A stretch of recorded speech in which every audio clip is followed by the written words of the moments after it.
every hour. Juste du bon stock. Radio. Get pirate or get out. Let's go. OK. Radio Pirate News aujourd'hui, jeudi. Oh, ouais, ça finit plus, hein? Ça finit plus. Avez-vous de l'or? Go! Avez-vous de l'or? On part à la chasse à l'or. Tu veux acheter de La l'or? dernière fois qu'on a parlé, Jerry, on était à 5 000. On a passé 5006. oui. On était à 5006. Est-ce que le Canada a beaucoup d'or? Non, le Canada a 0 or. On plus a d'or. vendu notre or.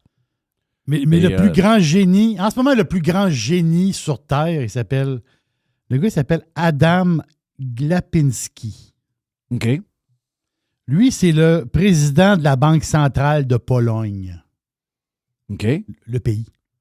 Lui, il en avait acheté beaucoup il y a un bout. Lui, il a commencé à accumuler de l'or pour son pays quand le gold était à 1700 pièces. Mm-hmm. Puis il n'achetait tout le temps. Puis il n'achète encore.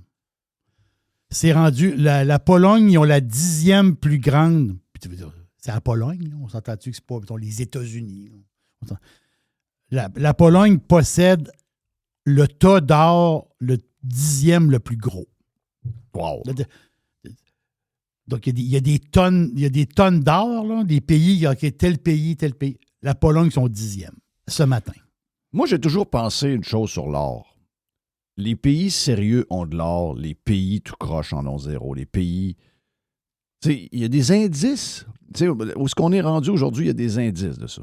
Il y a des indices, puis après ça, il y a des conséquences. Mais t'as pas dit Et que la il y a Pologne... T'as-tu ça cette semaine que la Pologne, tu disais qu'il y avait comme de la croissance, là, le pays, je sais pas La trop Pologne, quoi, c'est des pays européens, c'est le pays qui a le plus de croissance.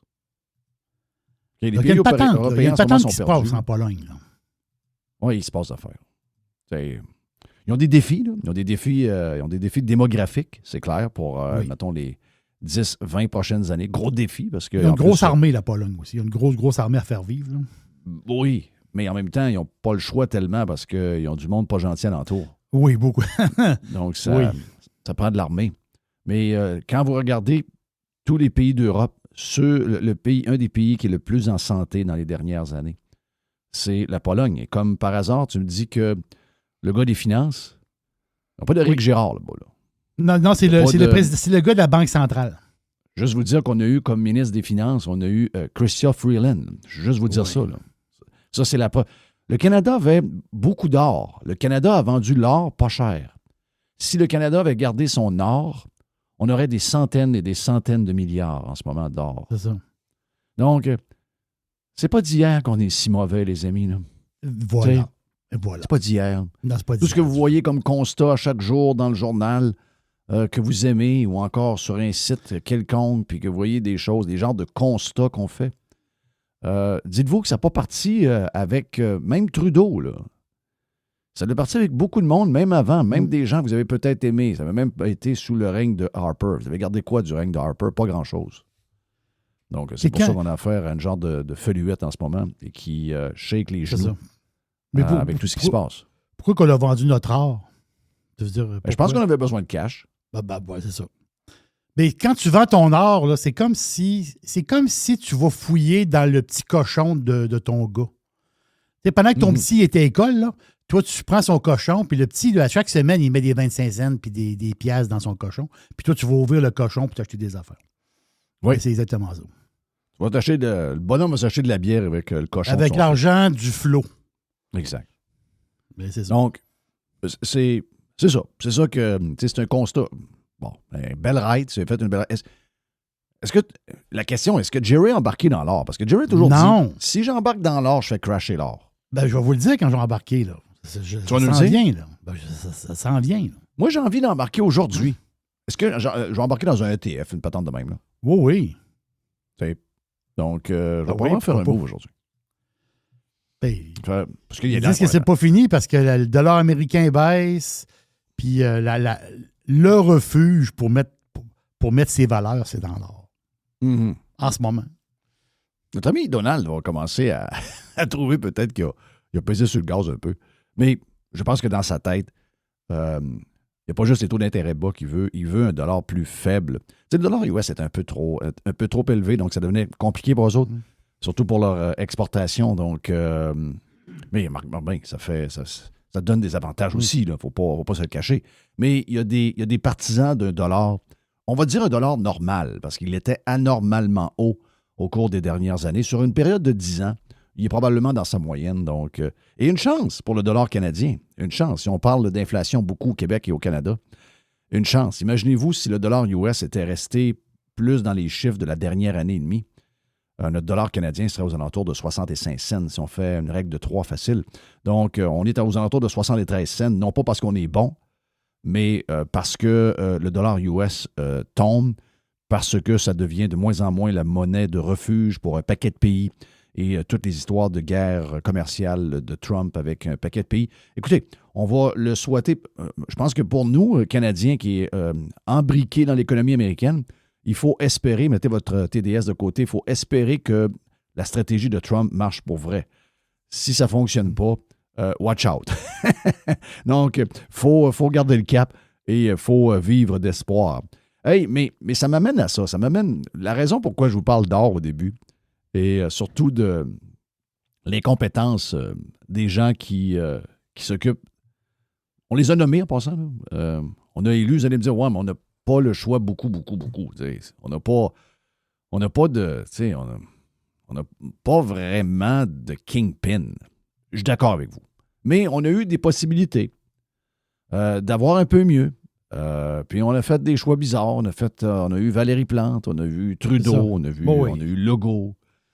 Vous avez eu la bombe longtemps. La bombe, tout le monde parle que Donald Trump est un fou. Je vais vous dire de quoi. Vous avez oublié les années de la bombe. Là. 16 ans de folie, mur à mur dans la ville de Québec. Le gars était complètement il était sauté, ben, sauté et saucé. Mais les gens trouvaient ça cute. Quand ça se passe chez nous, les gens trouvent toujours ça cute. Mais il y en a beaucoup, là. Il y en a beaucoup. Je vais juste vous montrer. Est-ce que vous savez quel parti sera... Ça va mal? OK, les gens veulent voter pour Carney. J'ai encore vu... Vous devez écouter le podcast qu'on a fait avec Yann Sénéchal. On a fait un avec Gilles Parent, mais on a fait un podcast avec Yann Sénéchal. Et on l'a fait hier après-midi. Et je n'étais pas au courant du sondage réalisé par Léger Marketing pour le National Post qui nous montre que finalement, chose va passer à la gratte, Carney va passer à la gratte et que Poilievre est dans le champ gauche complètement. Donc, je n'étais pas au courant de ça. Et j'en ai vu d'autres aujourd'hui. Il y a eu d'autres sondages qui ont été faits dans les dernières heures. Et la stratégie, en tout cas pour près de 2 Canadiens sur 3, incluant les Québécois, le positionnement, la stratégie de Mark Carney face aux Américains, elle est partagée par les Canadiens. Donc, si un jour on est plus dans la merde qu'on est là, on ne pourra pas en vouloir à personne, sauf nous-mêmes. Bien, on a fait la même chose au cours des dernières années. On a élu beaucoup de monde bizarre.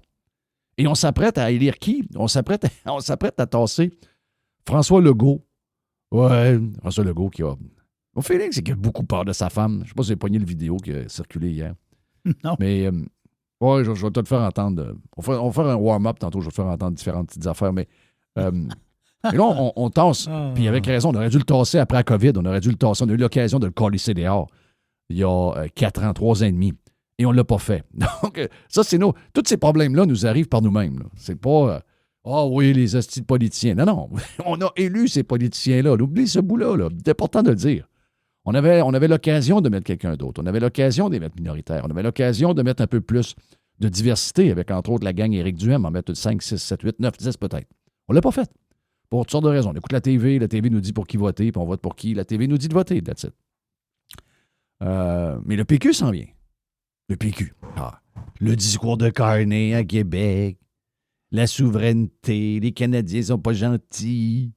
Le fédéral, le ci, le ça. OK, au-delà de l'usastie de patente que personne parle, Éric Duhem a eu un très bon tweet hier en disant qu'il fait le tour de... Parce que j'imagine qu'il passe son temps un peu au Saguenay. Il y a une élection partielle qui s'en vient. Sondage qui est sorti hier. La péquiste à 43 %, deuxième position. Ma chum Catherine Morissette à 23 % pour le Parti conservateur du Québec. Et les autres sont loin derrière. Donc, c'est encore... Et ça, je vous l'ai dit, là. Oui. Et je l'ai On dit. le voit, Éric. là, on le voit, là. Je l'ai dit au mois d'octobre, Éric, quand Éric était sur un genre de down, il m'appelle, je suis dans le char avec ma blonde. J'ai dit, Éric, la réalité du Québec en ce moment, c'est beaucoup plus ce qui est arrivé dans Arthabasca que les sondages et que ce que les gens parlent. OK? Et vous avez la preuve de ça. Regardez le sondage de Saguenay. Arthabasca, c'était pas quelque chose de spécial. Non, non, non. C'est ça dans toutes les régions du Québec, le PCQ et l'alternative au PQ. Il faut juste trouver un moyen de tirer sa corde qui est attachée après la ceinture du péquiste en avant. Dans le cas de celle qui est au Saguenay, pas fort, là. Tu sais, veut dire, bonne femme dont on ne sait pas trop où elle arrive. Ouais, mais Éric Duhem était dans Tabasca, puis lui non plus, il n'était pas dans Tabasca. Ouais, mais c'est le chef, je vais le faire. Elle ne la connaissait pas. Personne ne la connaît. Elle ne vivait même plus au Québec. Elle arrive, boum. Donc, il va falloir que les gens du Saguenay se réveillent. Moi, je pense que vous devez envoyer un message à toute la classe politique et voter pour Catherine Morissette. Catherine étant... Écoutez bien, là. Je ne vous dis pas qu'on va avoir une victoire, mais je vous dis que le chiffre qu'on a actuellement l'écart entre les deux va rapetisser. Les autres qui ne sont pas là pantoute. Les libéraux ne sont pas là. La CAQ n'est pas là. Mais la CAQ, ils n'ont même pas mis un vrai candidat. Je pense que c'est un candidat AI qu'ils ont mis. Ça se peut pas avoir cette allure-là. D'après moi, c'est un candidat AI. Donc, la CAQ n'est pas là. Le Parti libéral n'est pas là. QS, oubliez ça. QS sont dans la gravelle, pas à peu près. Donc, c'est entre le PQ et le PCQ. OK? Mais le PCQ, pas dire de quoi, il est bien mené, le PCQ. Éric fait une bonne job. Le PQ est comme... Est-ce que c'est les sujets que vous parlez? Parce qu'Éric, c'est ce qu'il disait hier. Est-ce que quand il croise les gens, quand il fait du porte-à-porte probablement au Saguenay, est-ce que les gens parlent de souveraineté puis du discours de Carney sur le Québec? Pas en tout. Ils parlent du prix de la bouffe. Ils parlent du prix des logements. Ils parlent du prix des maisons. Ils parlent que l'école au coin de la rue est en train de s'écrouler. Ils parlent qu'il y a un bout, le boulevard là-bas, qu'il y a un viaduc qui appartient au gouvernement puis que le viaduc a été fermé pendant 2 semaines parce qu'il y a un bout qui est peut-être sur le bord de tomber. C'est de ça qu'ils parlent. Mais en plus de ça, qu'est-ce qu'ils sont mauvais? J'avais regardé cette vidéo-là ce week-end. Puis je m'étais dit, à un moment donné, si j'ai le temps, je vais en parler. Et là, ben, il y a comme un... Je ne dis pas qu'il y a un trou dans l'actualité. Il n'y a jamais de trou dans l'actualité. Mais on prend le temps parce que c'est intemporel comme affirmation. Tu sais, quand on se demande comment on peut être mené par des gens bizarres de même. Nos choix politiques sont très weird. Tu sais, Carney, on devrait être sur le watch. On devrait dire, la bagarre que tu es en train de faire avec Trump, c'est pas ça pourquoi on t'a élu. On t'a élu pour régler l'histoire. Parce que Sylvain Charbonneau, le food professor, Sylvain Charlebois, le food professor, comme le chanteur, Sylvain Charlebois, dit que si jamais on continue à cette game-là, si on continue ce ton-là et qu'il n'y a pas d'entente de libre-échange en 2026, si vous pensez que la bouffe est chère, oui, vous allez capoter bien raide. Vous allez capoter bien raide. Donc, il faut protéger cette entente-là, puis il faut avoir une bonne attitude. Et il se fait avertir quasi quotidiennement par Bessent, qui, lui, est le genre de gars un peu plus modéré de l'équipe de Trump.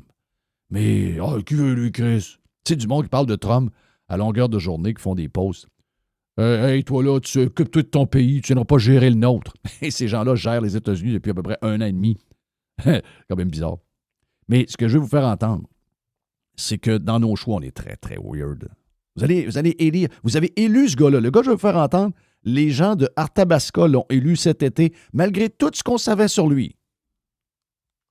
Et on avait un chef de parti politique comme candidat à côté qui aurait dû être à l'Assemblée nationale, ça aurait été tellement bon. Et ils ont choisi le gars que la chaîne orange chez Photo. Le gars, c'est la chaîne orange chez Photo. C'est incroyable quand on y pense. C'est incroyable. C'est incroyable. Mais c'est surtout que quand il parle, il n'est pas fort. T'sais, c'est un passeur de POC à Radio-Canada, ce gars-là. Donc, le voici sur... Il fait une vidéo sur les taxes à l'épicerie. Les taxes à la bouffe, OK? Il y a des Québécois qui pensent que non, chez nous, il n'y a pas de taxes sur les aliments. Ça, c'est pas vrai, ça. Il y a des taxes il y a des taxes tout partout, les amis. Il y a des taxes partout. Je veux saluer le pirate qui nous a envoyé le 25 $ de taxes qui a été ajouté sur son compte de taxes de ville pour les changements climatiques. Belle arnaque. Changement climatique. Oui, il y a toujours eu des changements climatiques, il y en aura toujours. Ça, c'est dégueulasse. Mais Ce Ça, qu'on c'est à fait Terrebonne, actuellement ça, avec c'est- l'histoire. C'est à Terrebonne? ça? Ouais, je pense que c'est. Oui, je pense que c'est Terrebonne. Ouais. Ça, c'est dégueulasse. Je pense que c'est Terrebonne. Je l'ai pas loin. 25 Ça, c'est l'arnaque numérique. Les changements climatiques, ça sert à une chose. C'est un scam pour vous taxer. That's it. Il n'y a pas d'autre chose que ça. Il n'y a pas d'autre chose. Si vous n'avez pas compris ça, vous êtes mêlés. Oh non, c'est dans nos priorités. Nous devons enlever la nourriture à base de viande dans les universités et même dans les CHSLD en passant. Il n'y a plus de viande dans les CHSLD. Dis pas, bonhomme. On a un beau spaghetti italien pour vous, M. Robert. Ah, italien. Spag Ouais. italien. Robert dit, Chris, c'est donc bien mouchi, cette affaire-là. Mais ça, qui n'est pas pareil comme d'habitude. Oui, il est bon, oui, M. oui, Robert, c'est ce bon, petit c'est bon, spaghetti-là. c'est bon. Il est Oui, très bon, oui. spaghetti. Oui. Mettez-vous une petite bavette, pas vous salir, là. Finalement, au lieu d'avoir du bœuf dedans, il y a des lentilles, tabarnak. C'est ça. Ah oui, il faut faire ces changements-là pour nos personnes âgées. Comme des genres de flocons de lentilles. Là. Ben oui. Ça, ben oui. ça fait comme de la viande hachée un peu, mais c'est pas de la viande. C'est pas de la viande. C'est ça. On C'est fait des ça. Ils pois, font ça c'est pour des la pois. Terre. Oui. C'est ce qu'ils disent. Ils font ça pour la santé de la planète. Mm. Et ils font ça pour la santé des patients. Allez chier. Il n'y a rien de mieux que la viande. Mais la vérité, c'est qu'on lui donne une place de pauvre. Puis des lentilles, ça coûte rien. Qu'est-ce qu'ils mangent à Cuba dans les tout inclus de ce temps-là? Ils mangent des lentilles, des pois chiches. Puis c'est OK. ça. Ils mettent un peu de couleur dedans, là. Un peu de En tomate. Inde, là, les gens qui sont végétariens ou Les végétaliens. C'est ça. Les c'est qui riches en c'est qui Inde qui ont vit tout en gras. Inde? Qui est végétarien ou végétalien en Inde? C'est tous les pauvres. Est-ce que les riches mangent de la viande? Ils mangent de la viande, les riches. OK, bon, parfait. C'est Ah, juste une histoire de pauvre. L'Inde, c'est le pays le plus... L'Inde, c'est un pays, là, les gens font attention à leur santé. C'est des gens en Inde qui mangent végétarien. Non, Ben non, ils sont pauvres aussi. ils sont pauvres, calices. Bon, il y a la patente de la vache là, qui croit que c'est une autre personne, là, mais ils sont Ben, pauvres. il y a d'autres affaires. là. Ah oui, ils sont pauvres. Les Indiens riches, regarde les gars indiens riches, ils sont tous un peu... Ils sont overweight. dodus. Ils sont un peu dodus. Ah oui, ils sont dodus. Mange des hot dogs, là. Mange des affaires à le fun. là. Mhm. Mange la Pas pizza des- du pepperoni. là. Ben oui, mange des pizzas avec du pepperoni. Ben oui. Ben oui. Ben oui. Les pauvres mangent pas de viande, ils sont pauvres. Donc, c'est une question de riches et pauvres. That's it. Ben oui. Bon, ben, les CHSLD, c'est ça. C'est juste parce qu'on est trop pauvre pour lui faire une sauce à spa avec de la viande dedans. C'est la seule affaire, OK? Arrêtez ça, Boris. Mais je vais écouter le péquiste. Regarde, on est responsable pour qui on vote en passant. Écoutez ça. OK? Et les Québécois, beaucoup de Québécois, non, nous, au Québec, il n'y a pas de taxes dans la bouffe. Moi, regarde, j'ai déjà dit 1000 fois, si c'était moi qui étais PM, il n'y aurait pas de taxes de vente dans les restaurants. C'est de la bouffe. Tout ce qu'on met dans notre corps. La liqueur, c'est pas santé. Pas grave, la mets-tu dans ton corps? Oui. C'est-tu vendu? C'est-tu quelque chose qui nous rafraîchit? C'est-tu quelque chose qu'on aime au goût? Oui. Oui, mais c'est pas bon. N'importe quoi qu'on met. Un jus sucré. Non, jus sucré, pas de taxe. Un dessert. Quelque chose qui est fait à l'épicerie, qui est fait un mets préparé. On doit le taxer? Non. Tout ce qui est vendu à l'épicerie, qui est de la bouffe, ou des liquides qu'on peut se mettre dans notre corps, que ce soit une tablette de chocolat Dairy Milk. Mais c'est pas du vrai chocolat. I don't care. Tout ce qu'on met comme bouffe à l'épicerie, zéro taxe. Je pensais que c'est ça que le péquiste avec la chienne orange en photo allait nous dire. Mais écoutez-les. C'est des gens que vous allez lire. Après ça, arrêtez de broyer. Je parle pas des pirates. Je parle de votre frère. Saviez-vous que si vous achetez un contenant de crème glacée de 473 millilitres, vous allez payer des taxes? Et si vous achetez le contenant de 500 millilitres, vous en paierez pas. Moi, je l'ignorais, puis je pense que tous les Québécois devraient savoir ça. Parce que on veut que les gens aient le plus d'informations possible pour faire les choix les plus économiques possibles. En fait, le Parti québécois veut même aller plus loin. On veut que les taxes soient incluses dans les prix qui sont affichés en épicerie. Parce que vous savez, le coût du panier d'épicerie a beaucoup augmenté au cours des dernières années. L'Université de la Louisiane... ouais. Wow! OK. Donc, finalement, il n'est pas en train de vous dire qu'il va enlever les taxes à la bouffe. Il veut Il veut inclure vous la dire taxe que dans le les prix. taxes vont être dans le prix, pas que les voyez. Hey, ça, c'est... c'est croche. C'est ça le prix? Que ça va. C'est ça le prix? C'est 5,99. Il n'y a pas de taxe.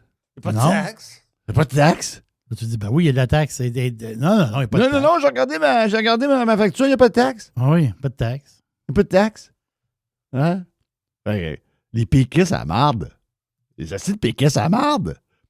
Ils vont gagner la prochaine élection. Ben oui. Appris qu'une famille moyenne de 4 personnes pourrait payer jusqu'à 1 000 $ de plus pour s'alimenter en 2026. Il faut intervenir, il faut agir. Il y a 3 types. Il faut intervenir, il faut agir. Il faut mettre les taxes cachées dans le prix. C'est ça leur manière d'aider le monde. Enlève les taxes, c'est taxeux à marde. Il n'est pas capable. Il n'est pas capable. Il n'est pas capable. C'est des... Je vous le dis, à longueur de journée, ces gens-là ne pensent qu'une chose. Allez vous chercher 5 cents dans vos poches. Oh. Ils ont juste ça en tête. Ils ont juste ça en tête. Ils sont très bons. Lorsqu'on parle de taxes dans les épiceries, il y a les produits qui sont taxables. Là, on parle des biscuits, des produits transformés, des boissons gazeuses. Il y a les produits qui sont non taxables. La viande, les produits laitiers, les légumes. Produits transformés, là. C'est quoi les produits transformés? Le gars, il m'a monté une pizza. Pizza, c'est pas transformé. Ah, C'est là, parce que ouais. si on comme manipulé, là, ils ont fait une recette, genre. Tu sais, ils vendent des plats préparés, là, ça, c'est tout taxable, je me trompe pas. Oui, c'est tout taxable. C'est ça. Parce qu'ils ont manipulé la patente. Là. Vous avez une pâte qui a été tirée par quelqu'un en arrière, puis qu'il a mis du fromage, une sauce rouge, puis quelques morceaux de pepperoni. Puis c'est une pizza maison qui est dans un plastique, puis il met ça dans le comptoir. Elle est taxable. C'est pas des mets transformés, ça, là. De la saucisse à dog, là. Regardez les aliments dedans, là. Alors, la saucisse, oui, c'est des restes de bouts de nez, des bouts d'oreilles, des bouts de scie, mais quand vous regardez, c'est bœuf, épices. C'est ça. Pas mal ça. Vous dites pas de manger des hot dogs à tous les jours. Il y a de l'eau, un peu de nitrite, du bœuf, sauf que c'est des parties. C'est la guenille, là, en fin de compte, là, mais c'est pas grave. Oui, c'est des restes, mais c'est correct. Mais les histoires de taxables, pas taxables au supermarché, parce qu'ils sont fourrés avec les restaurants. Parce qu'avant ça, les supermarchés, ils faisaient pas de bouffe. Tu sais, t'avais un comptoir de viande, mais aujourd'hui, ils ont des cuisines. Alors, c'est l'enfer. Fait que là, ces cuisines-là viennent en compétition d'une façon avec la restauration. Donc, pourquoi que quand tu vas au restaurant, tu payes de la taxe, puis quand tu vas au supermarché, tu ne payes pas de taxe? Là, ils ont dit non. On va faire payer le monde au supermarché, mais là... Au lieu de dire, on va enlever les taxes au restaurant. C'est ça. Non, c'est toujours on a plus, deux manières plus. d'avoir les choses. C'est plus, c'est ça. Donc, ça, c'est taxé. Puis ça, il a l'air à dire, c'est normal, là. Tu sais, les biscuits, il faut taxer ça, les biscuits. Oh, tu as mangé des biscuits toute ta vie, toi. Ça, pourquoi les biscuits? Ah, mais c'est plein de shit. Ah, ouais. Le monde décidera qu'est-ce qui est bon pour eux autres puis qu'est-ce qui est pas bon pour eux autres. Ah, la bouffe, peu importe, que la bouffe soit bonne, qu'elle soit santé, qu'elle soit... pas de taxe. C'est de la bouffe. Les céréales. Et il y a les produits qui sont taxables en fonction de la quantité qui est vendue. Ce qui fait, par exemple, que vous allez vous rendre à la caisse avec 4 muffins. Vous allez payer des taxes, alors que si vous achetez la boîte de 6 muffins, vous n'en paierez pas. D'ailleurs, pour le Parti québécois, d'inclure les taxes dans les prix affichés, ce serait une façon de lutter contre le phénomène de la réduflation. Vous avez peut-être entendu parler de ça. Ce sont les entreprises. OK, on arrête ça. Je comprends pas ça. On arrête ça. Pourquoi t'es allé faire ça? C'est quoi le but de cette intervention-là? Qu'est-ce qu'il vient de dire là? Combien de dollars le Québécois qui se bat à l'épicerie pour arriver dans son Christy de budget de la semaine? Qu'est-ce que le PQ, avec le gars avec la chienne orange chez Photo, on a vu?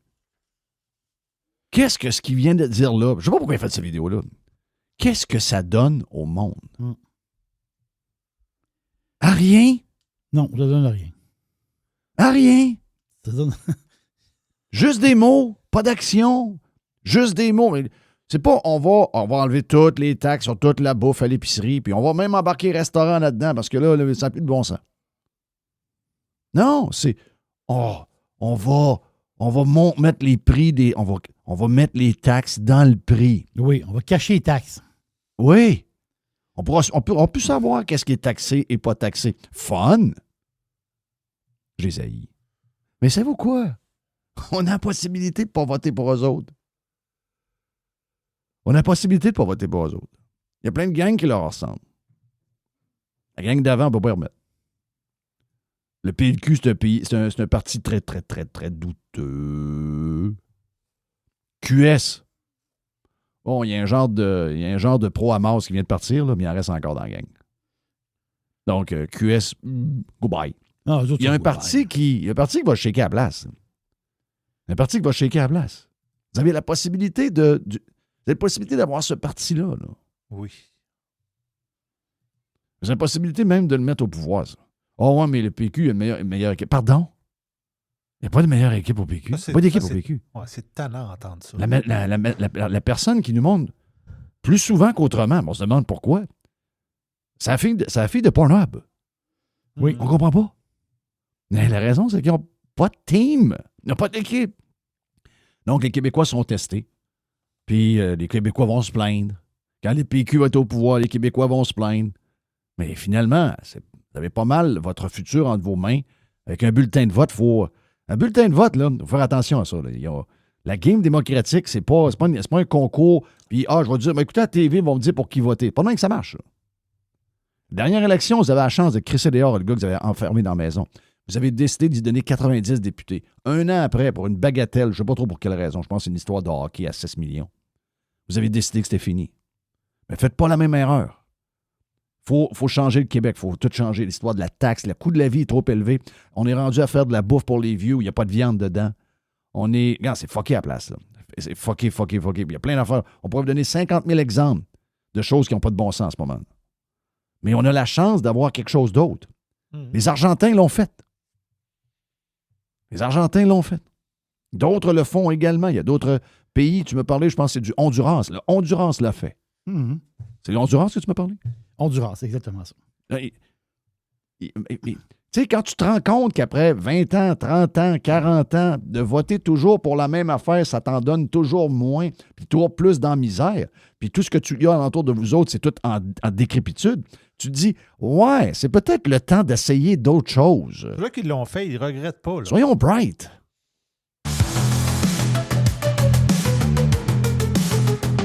Let's go. Pirate. Radiopirate.com. Jeff Fillion. Il y a une petite boîte. Il y a une petite boîte. Il y a une petite boîte.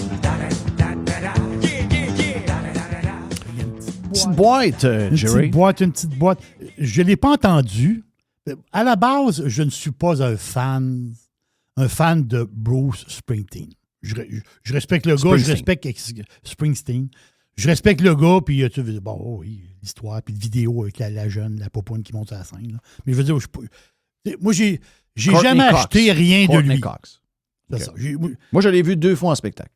Bon, parfait, c'est ça. Bon showman, puis tapata. Mais là, là, ils viennent sortir un gars très à gauche. Là. Mais là, comme beaucoup d'artistes, là.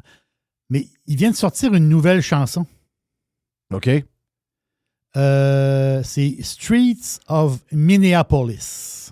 Ah, c'est bon. Au lieu de Streets of Philadelphia du film de Tom Hanks sur le sida. Oui. Il l'a écrit samedi passé. Il l'a produit. Il l'a arrangé. Et je pense qu'elle est sortie hier soir ou à matin, je ne sais pas trop quoi. Je ne l'ai pas entendu, mais je vais pitonner, je vais l'entendre. Là. Donc, c'est pour rendre hommage c'est à la mémoire de M. Pretty, qui est décédé, et de Mme Good. Le timing n'est pas bon. Le timing n'est pas très bon, me semble. Bon feeling. C'est une chanson qui condamne les agents fédéraux. Là, c'est pas hier que la vidéo est pas. La vidéo est sortie à 4 h hier après-midi. Là. Où finalement, le gars, c'était un esti tout croche. Là.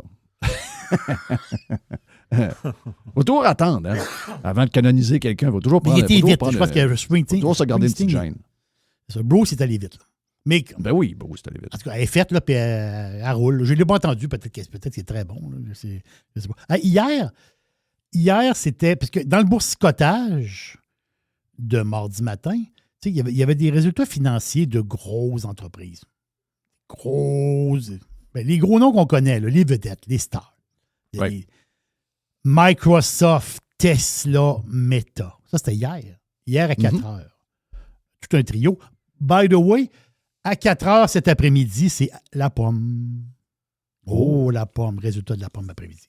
Mais Microsoft, en gros, là, c'est drôle, hein, parce que je suis comme un peu pas visionnaire, mais c'est mon choix dans Microsoft, Tesla et Meta. Mon choix était Meta. Mettons, je dis, s'il faut que je l'achète avant les earnings, j'aurais pris Meta. C'était mon choix. Parce que je suis déjà actionnaire, moi. Mais Meta fait plus 8. Plus 8 %. Boum. Hey, c'est pas des farces.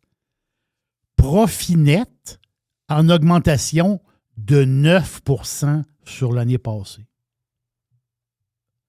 22,8 milliards dans 3 mois de profit net. Pensez à ça 2 secondes. Là. Ce qui est en bas de la page, là, le profit. Là. Tout le monde est payé. Là. Puis le compte de l'électricité est payé aussi. Là. C'est complètement débile. C'est inimaginable. Les analystes les plus optimistes, ils étaient à 21 milliards. Ils ont fait 22,8. C'est ça qui a pris 8 %. C'est complètement sauté. Là. Puis, tu sais, on parle aussi de beaucoup d'investissements dans l'AI en 2026. Les Microsoft, eux autres, les résultats, moins 7. Ils sont à watcher, Microsoft. Wow. Là. Un moins 7, là. Un moins 7, là, mettons qu'il perd un 2 aujourd'hui, un 3, mettons un 2, 3 de plus. Ça peut être intéressant à ramasser, ça. Voilà, ça pour c'est pas une recommandation d'achat. Mais pour mettons, un Jeff Fillion de ce monde avec une vision moyen-long terme, ça peut être intéressant. Comprends-tu? Parce que c'est ça que tu me dis l'autre semaine. Là, tu me dis, ouais, mais là, je commence à regarder je check mes affaires. Oh oui, là, je sais que tu regardes l'or parce que l'or, ça brille. Mais Microsoft, sur un petit pas ou 2 petits pas de recul, ça peut être le fun. Tesla a sorti ses résultats, plus 3 % en after hours. Donc, le monde était content. Le monde était content pour une chose. Le résumé de la patente, c'est ça. Là. Les profits sont en baisse. Le chiffre d'affaires est meilleur que prévu.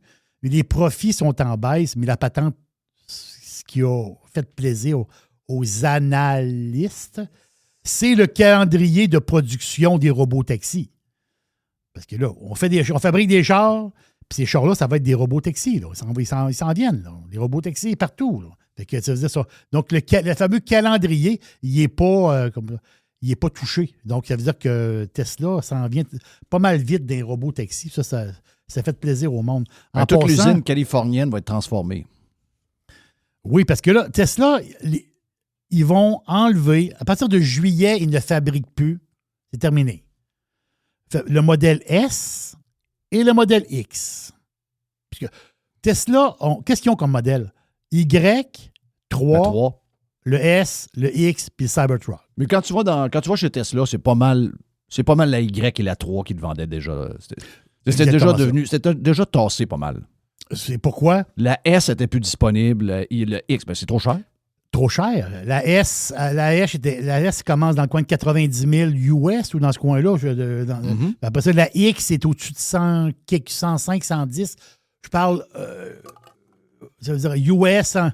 Donc, c'est des 2 modèles chers, sont tassés. Puis, ils ont fait la job. Puis, ça veut dire, c'est toute une épopée. Mais ils sont tassés. Et là, ça va être la 3 puis la Y. La Y, très, très populaire, la Y. Là. Très, très populaire. Donc, Tesla, les moins chers. Et aussi, Tesla, ça, c'est pour les fans de véhicules sport. Parce qu'il y en a, des fans de véhicules sport. Là. Est-ce que vous vous souvenez qu'à l'époque, dans le temps, au début, Tesla, il y avait un genre de Roadster? Oui.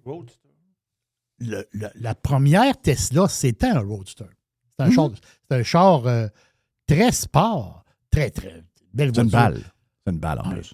Ah oui. Tu touches à la pédale, boum. Mais là, Tesla prépare le prochain Roadster. Il devrait sortir. Le plus vite qu'on pense, c'est l'automne prochain ou début 2027. Donc, on parle d'une autonomie, un Roadster, 4 roues motrices.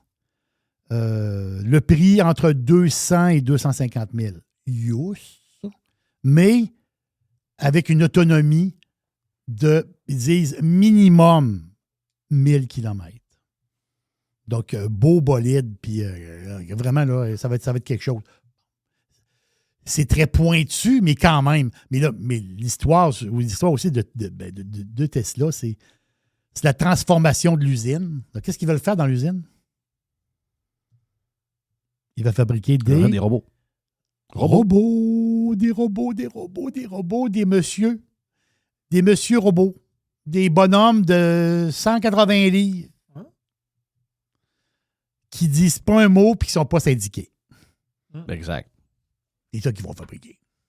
Alors, c'est capoté. Hey, Sydney Sweeney, là, elle n'arrête pas, Sydney. Elle n'arrête pas. Il y a un compte X sur Sydney Sweeney. Je pense qu'il envoie 25 images par jour. C'est un compte qui est très le fun à suivre. Là. Parce qu'à chaque fois que tu scrolls, tu vois Sydney passer. C'est le fun. Mais elle a sorti associée avec Madame Bezos. Madame Buzz. Elle a beaucoup de sous. Donc, Sydney, elle a sorti sa gamme de vêtements, de sous-vêtements sexy. CERN. Donc, SYRN. C'est sorti là. Il y a moins de 48 heures. Donc, c'est elle qui fait le mannequin en même temps. Puis, ça veut dire, c'est des beaux produits, du bon stock, là, ça en fait comme. Et là, quand tu t'en vas sur le site de CERN, ben, c'est pas mal sold out. Oh. Attends un peu. Non. Jeff, c'était une déferlante. Tout s'est vendu. Boum. Les brassières, les patentes de bas, toutes les kits. Je me demande, tu vois sur le site présentement, je me demande s'il y a du stock avant. Sold out. Tabarouette. Non, c'est incroyable. C'est incroyable, cette histoire-là. Cette fille-là est magnétique. C'est bol. Elle vendrait n'importe quoi. Là. C'est capoté, pareil. À l'histoire de la SAQ, je me promène là, dans ma boîte. Là. Petite boîte vite. L'histoire de la SAQ, c'est spécial. À la blague. C'est une blague. La blague. Je fais une blague. C'est une joke, là. C'est une joke. Moi, je dis qu'un jour... C'est une joke. Moi, je dis qu'un jour, quand on va faire notre rapport d'impôt, le gouvernement du Québec va nous faire payer un bar bill. Ben oui. Tu sais, comme dans un club social ou un club de golf. Tu as comme un bar bill à payer. Oui. Puis dans l'année, tu prends l'alcool, mais tu as déjà une dépense de fête déjà. C'est une blague que je vous dis. Mais le gouvernement du Québec, là, il cherche du monde qui boive de l'alcool. En ce moment, le gouvernement du Québec, la SAQ, c'est le gouvernement, ça. La SAQ cherche des clients. Là. La SAQ, là, la langue à terre. Là. Ils veulent des clients. Ils veulent du monde qui boive. C'est pour ça qu'à la blague, je me dis, peut-être que dans leur tête, un jour, ils vont dire, ouais, chaque adulte québécois va avoir son bar bill. Donc, tu vas dire, tu as un 500$ sur ton rapport d'impôt qu'on va te prendre, mais tu as un 500$ de crédit à SAQ. Il faut qu'ils forcent le monde à boire. Parce que là, à un moment donné, je suis payé par Uber de l'alcool. OK, ça marche. Oh, oui, c'est correct, c'est le fun. Il n'y a pas de problème là. Mais là, les mini-agences, les nouveaux comptoirs dans les magasins, là, dans les supermarchés. Là, j'ai aimé ce que Jim Légaré écrit ce matin. Il dit, ils ont tellement besoin de cash qu'ils sont sur le bord de rendre l'âge pour boire à 16 ans. Si tu es capable de voter. Si tu peux voter, tu peux boire. Tu peux pas avoir de compte sur Facebook pour eux autres à 15 ans, mais tu vas pouvoir aller voter à 16. C'est ça. Quand même, les berlingots de lait à l'école, ça va être... Les berlingots de lait à l'école, ça va être des canettes de Smirnoff Ice. Là. Oui. Non, je te dis, ils cherchent des clients. Parce que le volume de vente en 2023, moins 2,3 %. Le volume de vente en 2024, moins 3 %. Le volume de vente en 2025, moins 4 %. Ça va être quoi pour 2026? Et 2027? Et 2028? La Machina est boursouflée. La Machina a besoin d'argent. Là. Puis le monde boive moins. Les boomers boivent parce qu'il faut qu'ils oublient. faut qu'ils oublient qu'ils se détestent entre eux autres. Mais je veux dire, les jeunes ne boivent pas. Ou boivent moins. Ils font d'autres choses. Puis c'est pour ça que la SEQ, ça, c'est inquiétant pour eux autres. C'est pour ça qu'ils veulent rentrer. Parce que c'est drôle pareil, hein? La SEQ n'a jamais eu autant besoin du privé que maintenant. Tout d'un coup.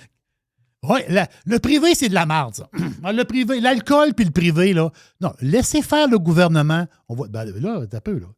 Là, Uber, c'est privé, ça. OK, parfait. Après ça, ben, rouvrir des comptoirs puis des espèces de patentes de SAQ dans les supermarchés puis dans les boutiques puis dans ici. La SAQ veulent mettre plein de petits stands d'un peu partout pour vendre de l'alcool. Ils veulent quasiment te mettre une bouteille dans les mains. Là. Ils ont besoin de vendre, Jeff, au coton. Là. Ils ont besoin de vendre. Puis je répète, jamais dans la SAQ, là, ils ont toujours. Puis l'esprit de tout ça, là, c'est M. Frigon à l'époque. Ah, c'est bon pour. Tu sais, veut dire, ouais, mais c'est le gouvernement. Moi, tu dis, c'est bizarre un peu. Moi, mais c'est le gouvernement, c'est pour fournir les hôpitaux. Ça va pour les hôpitaux. Ah oui, OK, c'est beau. Puis c'est mieux que ça soit c'est mieux que ça soit public. Là. C'est mieux organisé. Puis il n'y a pas d'alcool frelaté. Puis tu sais, les histoires de la SEQ avec le temps, là, crosseur. Mais là, la SEQ a besoin en crédit du privé. Pourquoi? Parce que le jeune qui rentre, le gars de 28 ans, il ne rentre pas à SEQ, mais il rentre au métro. Il rentre au supermarché. Il rentre là, mais il ne rentre pas à SEQ. Là, lui, il faut y mettre un comptoir d'en face quand il rentre. Ah, c'est ça, là. Donc, c'est... la SEQ, t'as dit que c'est Là, tout le monde chiale. Moi, au grand pleurage, j'en ai rien à foutre. OK, la CAQ a été élue en disant on privatise la SAQ, c'est fini. Ils l'ont dit. Ils l'ont pas fait. Voilà. Puis il n'y a personne qui a jumpé. Ah, tabarnak. Non, il n'y a personne. On a toujours les mêmes qui jumpent et qui disaient gang de calice, vous avez dit que. Toujours les mêmes. On passe pour des chialus, on passe pour des pas fins. Ben, gars, vous êtes dans la merde avec ça. Organisez-vous. Ah, ils mettent pas mes produits, puis là, ils mettent les produits ici. Oui, SAQ, moi, je te démantèlerais ça, ça ferait un esti de bout. Hey, je veux juste te dire de quoi. Joe Hamel n'était pas avec nous autres cette semaine. Joe se promène en skidoo avec beaucoup de monde. Oui, il allait faire de la motoneige. Il dit, je suis avec 6 personnes de 60 ans et plus. Tous des entrepreneurs.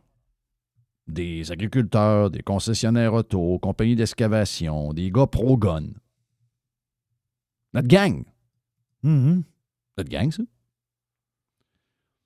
Ça parle de tous les sujets de droite, les crises de taxes, le poids des règlements, le gros gouvernement. Et là, Joe nous écrit, mais, je l'ai trouvé très drôle, j'ai plus de chances de gagner le Tour de France en 2026 qu'un seul de ces gars-là dans la gang vote conservateur. Ils sont 2000% derrière Carney. Arrête. Les boomers sont fous. C'est ça. Leur unilinguisme et leur dépendance affective sur la TV les a complètement fuckés. Complètement fuckés. Hey, c'est des gars d'affaires, c'est du monde d'affaires, c'est du monde... La beauté, c'est que ça achève. Là. Il y a d'autres mondes qui vont prendre la relève, besoin vont s'en aller manger du spaghetti, pas de viande. Ça va être drôle. La bonne sauce. Vous allez chialer en tabarnak quand le monde comme Carney puis tout ça, le PQ, va vous passer du spag, pas de viande, avec des lentilles dedans. En mangerez, tabarnak. En mangerez. Venez pas vous plaindre si j'entendrai. Il n'y a rien que je vais entendre. Ah ouais, les vieux broyes dans le CHSLD, ils mangent rien que de la chenoute. Ah ouais, ben regarde, mangez-là votre chenoute. Moi, je vais faire de la sourde oreille, m'envoie des écouteurs, m'envoie mes petits écouteurs à Apple au bout avec mon playlist Spotify préféré. Puis, c'est ça. Vous broyez comme vous voulez. C'est ça. Yes. Mais il voit pas le... Il va pas. Il voit pas. Il va pas. Il va pas. C'est le. Comment dire? Ils sont comme aveuglés par peut-être une genre de haine puis une genre de petite panique, là, je sais pas trop. Là. Non, ils sont fourrés. Hey, une dernière pour la route, Jerry? Une petite dernière, c'est pour Mr. White.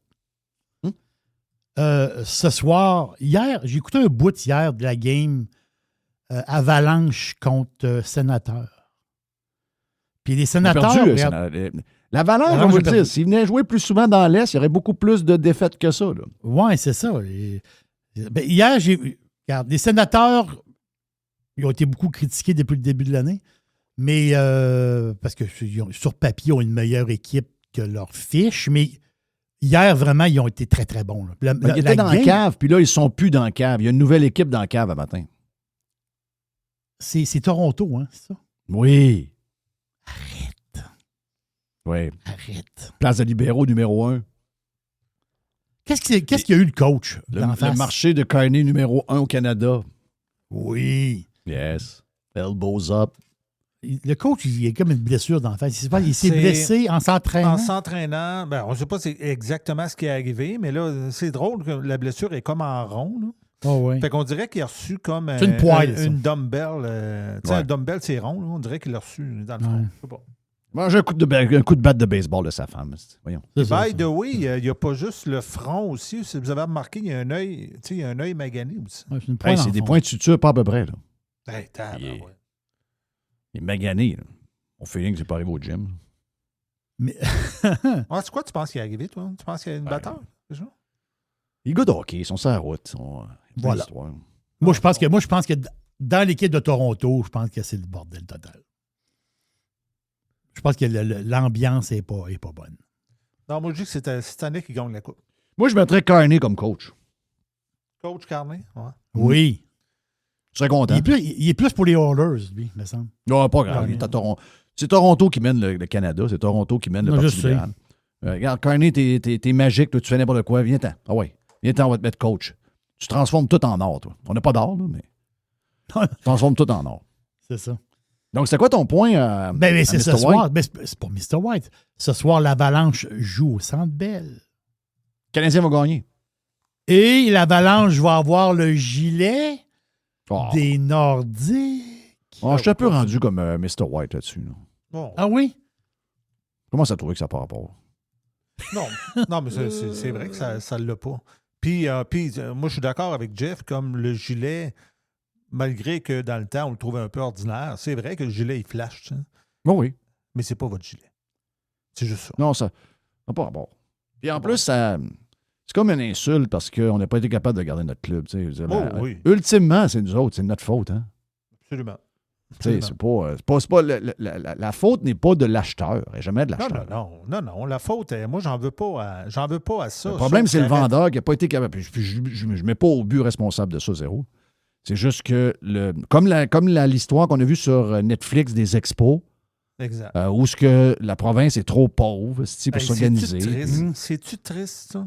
C'est très triste. Ça, là. Tabarouette. Si vous n'avez pas vu ça, là, écoutez pas ça si vous êtes joyeux. Là. Ça va scraper votre soirée. Là. Exact. Le gilet des Nordiques qui s'est vendu.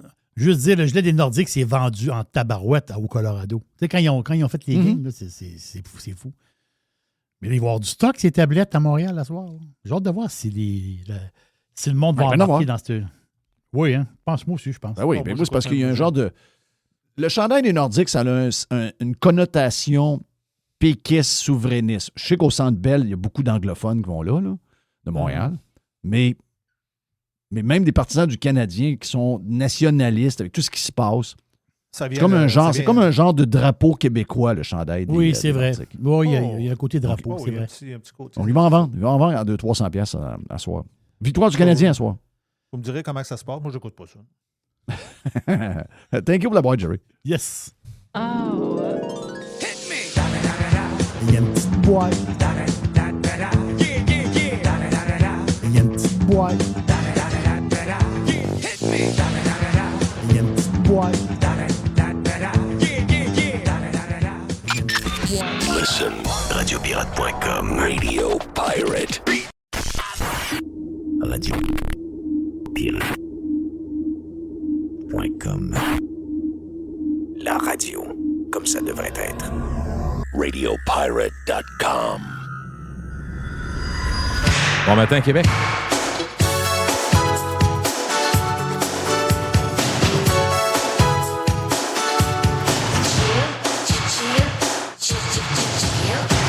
Avec Chill, Not Chill, on fait des podcasts. Avec Chill, Not Chill, on parle société. Avec Chill, Not Chill, on parle politique. Avec Chill, Not Chill, on parle de sport. Avec Chill, Not Chill, on parle showbiz. Avec Chill, notre Gilles, on s'amuse en tas. On se tanne jamais. Hein. Monsieur par en avant. Comment est-ce qu'il va? Bon monsieur matin, Québec. Monsieur. Ah. Mais là, vous dites... Ouais, monsieur par en avant. Puis, quoi de neuf, mon ami Gilles? Ça va bien?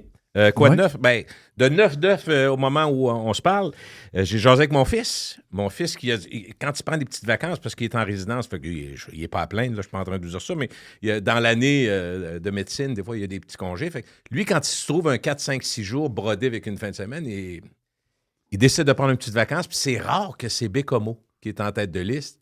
Et également, je sais pas, une autre ville du Québec superbe. C'est ça. Ça C'est des belles donne- places, mais Mais c'est ça. il va voir plus loin. Il y a un choix. Et d'ailleurs, écoute, là, je commence déjà avec une aparté, ça va bien. Mais je parlais à quelqu'un qui expliquait que notre rêve, nous autres, quand on était jeunes, Jeff, c'était. Ben, on en a parlé souvent, là, mais je veux juste faire de la comparaison. On était jeunes, puis on commençait à gagner de l'argent, 14, 15, 16 ans, dans mon cas, à moi. Puis mon premier souhait, c'était d'avoir une auto. Comment ça serait une bagnole? Exact, exact, c'était juste ça. Avoir l'auto, puis éventuellement une maison, une famille, des enfants. Mais c'était surtout avoir l'auto. Aujourd'hui, c'est moins vrai, mais c'est sans dire que ça n'existe plus, c'est beaucoup remplacé par les voyages. Les jeunes veulent voyager, puis il y en a beaucoup qui voyagent, puis qui font des voyages. Il y en a qui c'est pack-sac sur le dos, fait qu'ils trouvent des cheap flights, puis après ça, ils endurent des... Mais, Est-ce que je peux ouvrir une parenthèse, moi aussi? Ah ouais, donc, vas-y. Hey, c'est une belle place pour ça. Cette semaine, là, la madame puis le couple de Québécois français, là, de France québécois, là, je l'avais vu par leur nom, là. Mais le voyage avec la famille en Tanzanie, là, Ah ouais. c'est pas Ah oui? nécessaire. Ils ont fait voler 21 000, c'est ça, c'est eux autres? Ouais, Ouais, mais ça, c'est surtout qu'ils ont manqué de laisser le pot, là. Hey, Ils ont été, c'est ça. Ils ont été kidnappés. là. C'est pas téméraire, moi aussi. Là. Tu sais, je veux dire, tu vas dans le site, tu vas voir. Là, faut voir. oui. Demande-le à Grok, demande-le à n'importe quel AI. Oui, oui. C'est une bonne idée d'aller en vacances en Tanzanie. Avec des enfants jeunes, en passant. En plus de mettre ta famille en danger. Mhm. Moi, ça, j'en reviens pas. Là, tu sais, je veux dire. Non, moi non plus. Hey, C'est non, quoi? C'est courir après voyager, le ça, trou, c'est Jeff. correct, mais aller dans les places, il y a tellement de places sur la Terre où vous n'aurez pas de problème. C'est ça. T'sais, essayez pas de vous inventer des histoires. Moi, je lisais ça. T'sais, en principe, la raison pourquoi ils ont fait cet article-là, c'est pour venir me chercher une émotion puis avoir une genre de Ouais, dose ben de pitié. J'avais zéro pitié. J'ai trouvé ça imbécile. Bon, excuse-moi, je vais le dire Oui. clairement, comme j'ai lu le journal jamais là. As-tu vu ça, la gang? Excuse-moi, j'ai rien contre eux, mais la décision qu'ils ont prise est une décision idiote. Tu vas pas là, c'est risqué, Oui. tu sais pas où tu t'en vas. Puis comme tu dis, Jeff, informe-toi. Maintenant, aujourd'hui, il y a quelqu'un, il y a sûrement une personne sur la Terre depuis 10 ans qui est allée à cette place-là. Puis récemment aussi. Va voir, va lire, c'est facile, on peut faire de la recherche. C'est à ça que ça peut servir. Les gens qui se demandent ce qui est arrivé, c'est qu'ils ont pris un Ouais. taxi. Ils ont pris un taxi, puis là, le gars, il dit « Ah, il s'est mis fin aux autres. Vous avez besoin de moi, je suis disponible, voici mon numéro de téléphone, puis vous m'appellerez. » Donc là, ils ont commencé à y faire confiance. Puis là, à un moment donné, il arrive avec une vanne, puis il dit « il faut que j'aille chercher 2 de mes chums. » Quand ils sont allés chercher 2 de ses chums, ils l'ont emmené dans un bois, ils ont quasiment attaché dans le bois. Ils sont partis avec le carte, ils sont allés vider le compte de banque, puis ils ont laissé là. C'est plat. C'est pas le fun, là. Mais tu sais quoi, tu peux prévenir ça.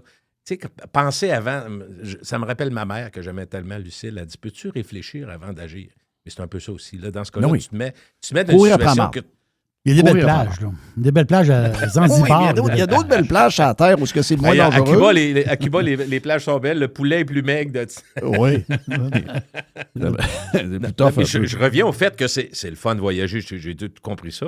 Puis, Jeff, je te ramène de ma parenthèse à mon fils qui s'en va à Milan. Il a décidé d'aller aux Olympiques.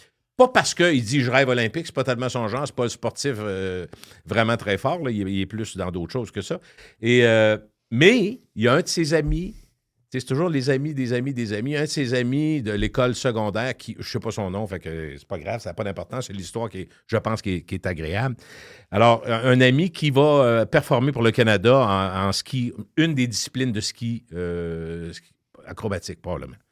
Parce qu'on est très fort là-dessus au Québec. Il y a beaucoup d'accent qui est mis là-dessus. Donc, un ami, c'est un prétexte. Avec d'autres amis qui sont plus proches, on se loue-tu quelque chose, fait que ça fait longtemps qu'ils sont préparés parce que tu comprends que un des drames et un des concerns, comme on dirait en bon québécois, c'est souvent le logement. Tu comprends, Jeff, que là... Oui. Puis là-bas, à Milan, en Italie, au nord de l'Italie, ça se passe sur plusieurs montagnes, plusieurs régions. T'es pas là dans une histoire à pied, tu te promènes d'une place à l'autre. Fait que faut que tu te déplaces. Non, tout est loin. Non, tout est loin, effectivement, puis tout est cher, les Olympiques. Mais il m'écrit ce matin, il est super content. Je veux avoir ta réaction sur le prix, mais moi, j'y ai dit... Ma réflexion à moi, j'ai dit, si tu es pour aller, mettons, voir du hockey, qui peut être intéressant parce que la Ligue nationale est là, puis il y a quand même des bons joueurs, tout ça, au lieu de prendre 2-3 matchs à 70$ ou 70 €, je ne sais pas si c'est ça, mais même des matchs de pratique ou préliminaires, ou la patente, où tu vas t'emmerder et tu ne connais personne, essaye d'avoir le club canadien avec, mettons, contre la Suède ou un club qui a de l'allure, puis pas d'un final, évidemment, parce que ça va coûter trop cher, mais autrement dit, au lieu d'en prendre 3-4 ordinaires, essaye d'en avoir un bon à un prix raisonnable. Là, il me dit qu'il a réussi à acheter mais il ne m'a pas dit l'autre club, mais en tout cas, peu importe. Puis là, ça lui a coûté 180 € le billet. Moi, je considère que ça a de l'allure. Oui, moi aussi. Parce qu'il est aux Olympiques. Il y a un feeling, parce que là, c'est son chum qui va être là. Il va aller voir des joueurs qu'il risque de connaître, parce qu'il y a beaucoup de bons joueurs là-dedans. Et le feeling de la foule, Jeff. Tu sais, on dit souvent, moi, je fais partie de ceux qui ne paieraient jamais, on ouvre une autre parenthèse, mais ne paieraient jamais 10 000$ pour avoir l'événement, même si c'est le Super Bowl. Mais là, regarde, le Super Bowl en ce moment, là, les billets... C'est quoi les prix, là? Parce qu'on avait eu le championnat national Miami contre Indiana. Oui. C'était le record pour un match de championnat NCAA. Le prix, les moins chers, en moyenne, c'est 4 500$. Les moins chers, t'es à 3 200$. OK? Ça, c'est... Ouais. Moi, j'étais un fan du You. C'était à côté. J'aurais pu y aller. Moi, c'est... Oublie ça, là. Je vais l'écouter à la TV, c'est gratis. Là, le Super Bowl, en ce moment, ce qui reste dans le haut, là, je vous dis pas à côté après le mur, là, mais 5 000$, il y en a plein. Là. Mais moi, ça, c'est crazy, là. Dans ce contexte-là, 180$. Si on compare à ce que nous, on payait dans le temps, il y a 20-25 ans, c'est pas mal déjà cher, mais je veux dire, dans le contexte, c'est pas pire. Tu es aux Olympiques, tu vas avoir les meilleurs joueurs canadiens qui sont là sur la glace, mais surtout, là, je vais aller à l'encontre de ce que je te dirais pour le Super Bowl. Dans ce cas-là, dans un aréna peut-être de 15 000 places, puis qui ne sera pas plein parce que ça risque d'être un match préliminaire, il va y avoir énormément d'ambiance canadienne parce qu'il y a beaucoup d'athlètes canadiens, c'est les Jeux d'hiver. C'est là qu'on est le plus représenté. Fait que tu sais, il va y avoir un Dom Gauthier d'Instrade. Ce que je veux dire, c'est que les membres des équipes et de tous ceux qui soutiennent les athlètes vont être là dans un match. Fait que j'ai dit, là, tu vas vivre l'ambiance intéressante d'une population qui tripe sur le hockey. C'est notre sport national. Fait que ça, je pense que ça vaut la peine. Fait que mais j'ai dit, toujours valeur et prix. Si tu arrives à 400 €, va pas là. 600-700$. Non. Pour un match hors concours ou préliminaire, tu comprends. Là, il était content, puis je suis là. Écoute, c'est pas donné. Mais tu t'en vas là. Revenons à la discussion de nos parents, Jeff. Si tu veux économiser chez vous, quand tu voyages, il faut que tu payes. Là. Fait que ça, mais l'autre, quand je dis je pars de ça, puis je prends l'événement en direct sur place à l'aréna où tu vas vivre l'ambiance avec les partisans canadiens, ça, c'est une chose. Mais même s'il y avait une ambiance, je suis de la même école que toi. J'ai été élevé à Loretteville, je n'étais pas au Saguenay, mais on a eu à peu près les mêmes principes. Ça vaut tout ça? La réponse, c'est non. Ton 7 000, moi, je m'assoirais avec ma blonde, je dirais, OK, c'est 7 000 US chacun, rendu à 14 000 US. Je suis pas capable de faire autrement que de me dire qu'est-ce que je peux faire de le fun, pour ajouter à ma vie de plaisir, ma vie de sortie, peu importe. Pour 14 000 US. On en a parlé un peu avant de commencer le podcast, puis Mr. White a raison. la game sur place, toutes les games de hockey sur place, c'est très différent. Tu vois la vitesse, il y a des affaires que tu vois pas à TV, que tu n'es pas capable de recréer à TV. Honnête, ben oui. Football, la même chose. À football, quand tu es là, puis même que tu es assez haut, c'est sûr que si tu es plus bas, des fois c'est le fun, c'est glamour, mais quand tu es un peu plus haut, tu vois tout le jeu se dessiner au complet, ce que tu vois pas à TV. C'est impossible. C'est impossible. C'est un grand angle, tu as l'ensemble, c'est vrai. C'est ça. Donc, et il faut avouer que la foule qui s'énerve, qui cheers, qui se lève debout... c'est le fun, là. Puis l'avant-match, les parties avant. C'est le fun. Mais à un moment donné, il y a une limite. Puis, je me posais la question tantôt. sais, puis, vois-tu, on n'avait pas toutes les mêmes réponses. Mais moi, tu sais, je pense que si j'étais... Moi, je suis quelqu'un qui fait des calculs tout le temps. Je fais ces calculs-là. Je sais une chose, c'est que si j'étais riche comment? Riche, je parle de Ça, c'est une autre multimillionnaire. question. Là. Tu vaux 30 millions. Mettons que ça ne me dérange pas d'avoir une carte de crédit par mois à 75 000 par mois. OK. Mettons que tu en as assez pour ça. Je ne sais même pas si j'y vais... si je vais aller à quelque chose que ça coûte 7 000 $, pour des billets ordinaires. Tu sais, même que tu dans sais que ça une vaut- loge, mettons, à 10 000, ouais. Je sais pas, tu sais, parce que j'ai eu cette discussion-là la semaine passée avec Reg, puis on en a parlé avec les boys, quand je suis allé au restaurant de Michael Jordan. Moi, j'ai trouvé que c'est une belle crowd, là, tu sais, je veux dire, c'est un beau restaurant avec c'est un style beau restaurant, un beau staff, beau menu, belle bouffe. Mais quand il arrive la facture, tu fais « Ouais, c'est pas pour moi. Ça, c'est pas une place pour moi. » Je le savais à l'avance. J'avais déjà été une couple de fois. Puis j'y allais le midi, justement, parce que je savais que le soir, c'était pas dans mon budget nécessairement. Mais c'est quoi, Puis là, je me trop disais, cher, tu sais, je regardais la crowd, c'est une crowd de gens riches. C'est ça qu'ils veulent. OK. C'est clair que c'est des gens riches. Puis je me dis, même riche, j'irais même pas. Tu sais, on n'est pas tous faits pareil, mais moi, je suis pas capable de payer quelque chose que dans ma tête, je sais que ça vaut pas ça. Je suis pas capable. Que ça soit une affaire à 50 cents, que je sais que ça vaut 10 cents, je suis pas capable. Quand tu es allé au hockey, tu as goûté à une loge. Là. T'sais, Ouais, j'ai goûté plusieurs un genre fois. de... Ouais. Plusieurs fois. Ben, tu l'as goûté en Floride. On l'a goûté à Ottawa. Ouais, mais as-tu payé? C'est ça la question. Non, Là, mais c'est l'argent. je veux dire, mais tu vois, la face, c'est que en y goûtant, est-ce que ça vaut le prix? T'sais, dans le sens que Oui, si tu as un mais quand ça, billet je vais dans te dire, une là, loge de même... Je sais pas dis, le OK. prix. Je sais pas le prix. C'est Christian Rouleau qui nous a invités. OK. Je sais Ouais. pas le prix. C'est pas une mais- patente à 300 $, là, par personne. Non, de ce que je comprends, c'est une affaire à 1000 $ à peu près. Bon. OK? Puis sincèrement, ça, je suis obligé de vous dire que ce que j'ai vécu là, ça, c'est... Dans mon calcul, ça marche. Ça se peut. OK? Je te dis pas que je vais le refaire. Je te dis juste que dans le prix qu'ils ont payé, puis ce qu'on a eu comme affaire, je comprends que c'est pas moi qui ai sorti le cash, là, mais L'espèce de rapport qualité-prix, à quelque Oui. part. Là, ben, moi, cette gymnastique-là, je la fais tout le temps. Puis je suis certain que même si j'étais plein, je la ferais pareil. Je comprends. Parce que Sais-tu sinon... quoi, Jeff, tu vas être sur ton lit de mort, ce que je te souhaite dans 30 ans, 40 ans, puis tu vas être encore de même. Puis moi, je vais donner quelques exemples connus, parce que ça donne rien de... Moi, je me sens comme ça aussi, là, Jeff, puis je me fais agacer, puis j'ai dit, savez-vous quoi? Quand dans ma maison, on me dit, tu dépenses rien, je dis, la dernière fois, je me suis acheté une chemise, ça fait 16 ans, puis je m'amuse avec ça, tu comprends, Jeff? Ouais. Ce qui n'est pas complètement faux. Puis là, j'ai un fils, lui, qui tripe sur la mode, puis comme il est baraqué, il est plus grand que moi, je suis capable de mettre son linge, fait que je sauve bien du... Mais la réalité, c'est qu'il y a des gens qui ne changent pas, même si... Puis là, prenons un des exemples les plus connus, Warren Buffett, qui dans sa vie aura... Jerry pourra peut-être m'aider, mais il a-tu fait pas loin de 100 milliards, lui, en termes de valeur? 75 certains, là? Warren Buffett. Ben, il y a un vieux char, il a sa même maison, puis il va c'est chercher ça. sa crème glacée à la même place depuis toujours. Puis, tu sais, c'est pas cliché, lui, c'est un fait. Fait qu'il se dit, ce qui me rend heureux, c'est pas d'avoir comme notre gars qui est panneaux à Québec, là, comment il s'appelle, qui a 25 chars, il y a une maison juste pour ses chars, là. Puis il fait son émission, voyons, on cherche son nom. C'est Poirier. qui, là? Poirier. Oui. Poirier, lui, faut qu'il se monte. Faut que tout le monde sache qu'il est riche. Il dépense Faut 1 million par mois. C'est ça. Puis sa blonde, sa même Oui. affaire, elle est contente de dire Ça roule. qu'elle se fait... tu sais, puis Comment, c'est un autre... comment tu trouves ça, toi? Explique-moi. Parce que moi, j'ai... Mais je suis pas jaloux. Je suis pas jaloux. Moi de non ni un plus, ni je suis l'autre. pas envieux, mais on a parlé cette semaine parce qu'il y avait son histoire de Ferrari là, qui tenait pas à route. Ouais. Là. C'était très bizarre. Là. Mais Il veut plus vendre. moi, je suis plein de même. Là. Je joue zéro cette game-là. Là. Ce serait plus Buffett que Poirier. Ben, peut-être que je me gâterais un peu, mais je ne dirais pas tant que ça. Là, puis même si je faisais même un bon coup, que je m'en allais voir une famille que je sais qu'ils sont dans le besoin, puis que ça va, ils n'arrachent, puis je vais leur porter 5 000 $ dans le temps des fêtes, je ne mettrais pas ces réseaux sociaux. Tu comprends Pas du ça? tout. Tu serais fier de toi. Tu sais, il faut que ça soit ça, l'être humain. Ça peut pas être juste du On n'est pas show, tous pareils, il y a TikTok. Non, mais il y a du TikTok, tout ça, c'est vrai, mais il peut y avoir... Puis c'est pas de, comme tu dis, d'être envieux.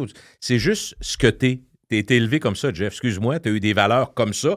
Puis toi, payer pour quelque chose qui vaut pas ça, ça t'énerve. Mais moi, je suis pareil. Mais lui, c'est un énigme pour moi parce que quand je l'écoute, il a l'air d'un gars qui nous ressemble. Tu sais, je me dis, de où ça il a l'air vient, cool, ce besoin-là de show et off puis de flexer ça? Tu sais, on appelle ça flexer. Là. Il flexe son cash. Je sais pas si c'est sa blonde qui l'a embarqué là-dedans, je sais pas. Mais il me semble qu'il n'a pas l'air de gars de même. Il a l'air d'un gars bien normal. Ils font. Il faut que je te dise, à mon petit côté potin, ils font une émission, eux autres, sur Crave qui s'appelle La vie de rêve, ces affaires-là. C'est une couple de couples. C'est des couples de gens riches, OK? Ouais. Un peu inspiré des Housewives of toutes les villes américaines, là. Un peu, beaucoup inspiré de ça.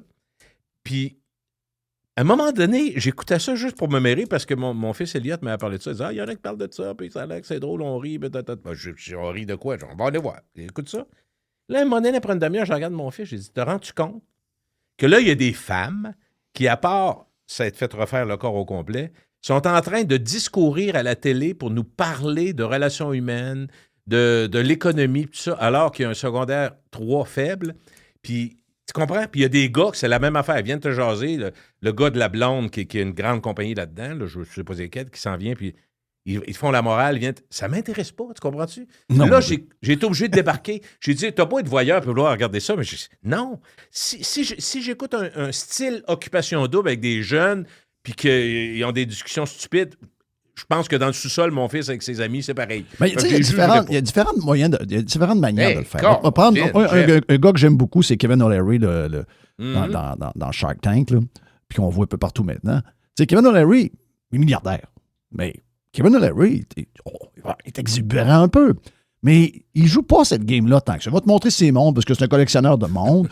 Mais je dis, pas ça, là, tu le verras pas bien, mais il va t'expliquer des affaires. Il va te dire, si tu veux avoir telle vie, le café à tous les jours à 8 $, c'est pas une bonne idée. Voici pour telle raison. Bang, bang, bang, bang, bang, bang. Bang, bang, OK. Il va te faire, il va t'expliquer comment on devient successful, puis comment on peut devenir riche. Puis c'est pas en jouant au big shot avec un salaire de 70 000 par année que tu vas arriver à devenir un big shot. C'est au contraire. Vis une vie très, très simple. Arrête les dépenses folles. Fais ton café chez vous. Arrête de show et off avec ton café de Starbucks. Puis c'est le même que tu vas t'accumuler une patente. Puis un char neuf, tu n'as pas le moyen. Tu sais, il y a des affaires même. Non, mais ça, il y a des tips, je trouve, d'intérêt. Ça m'intéresse. Ça m'intéresse parce que je considère que lui a fait des choses. Quand quelqu'un n'a rien fait, puis il est comme parachuté, Jeff, d'une émission superficielle du call-in, puis là, la personne est assise. Ben, tu sais que des fois, avec des enfants... Là, non, c'est pas toi qui va me compter. Non, j'ai pas besoin de ça. Là.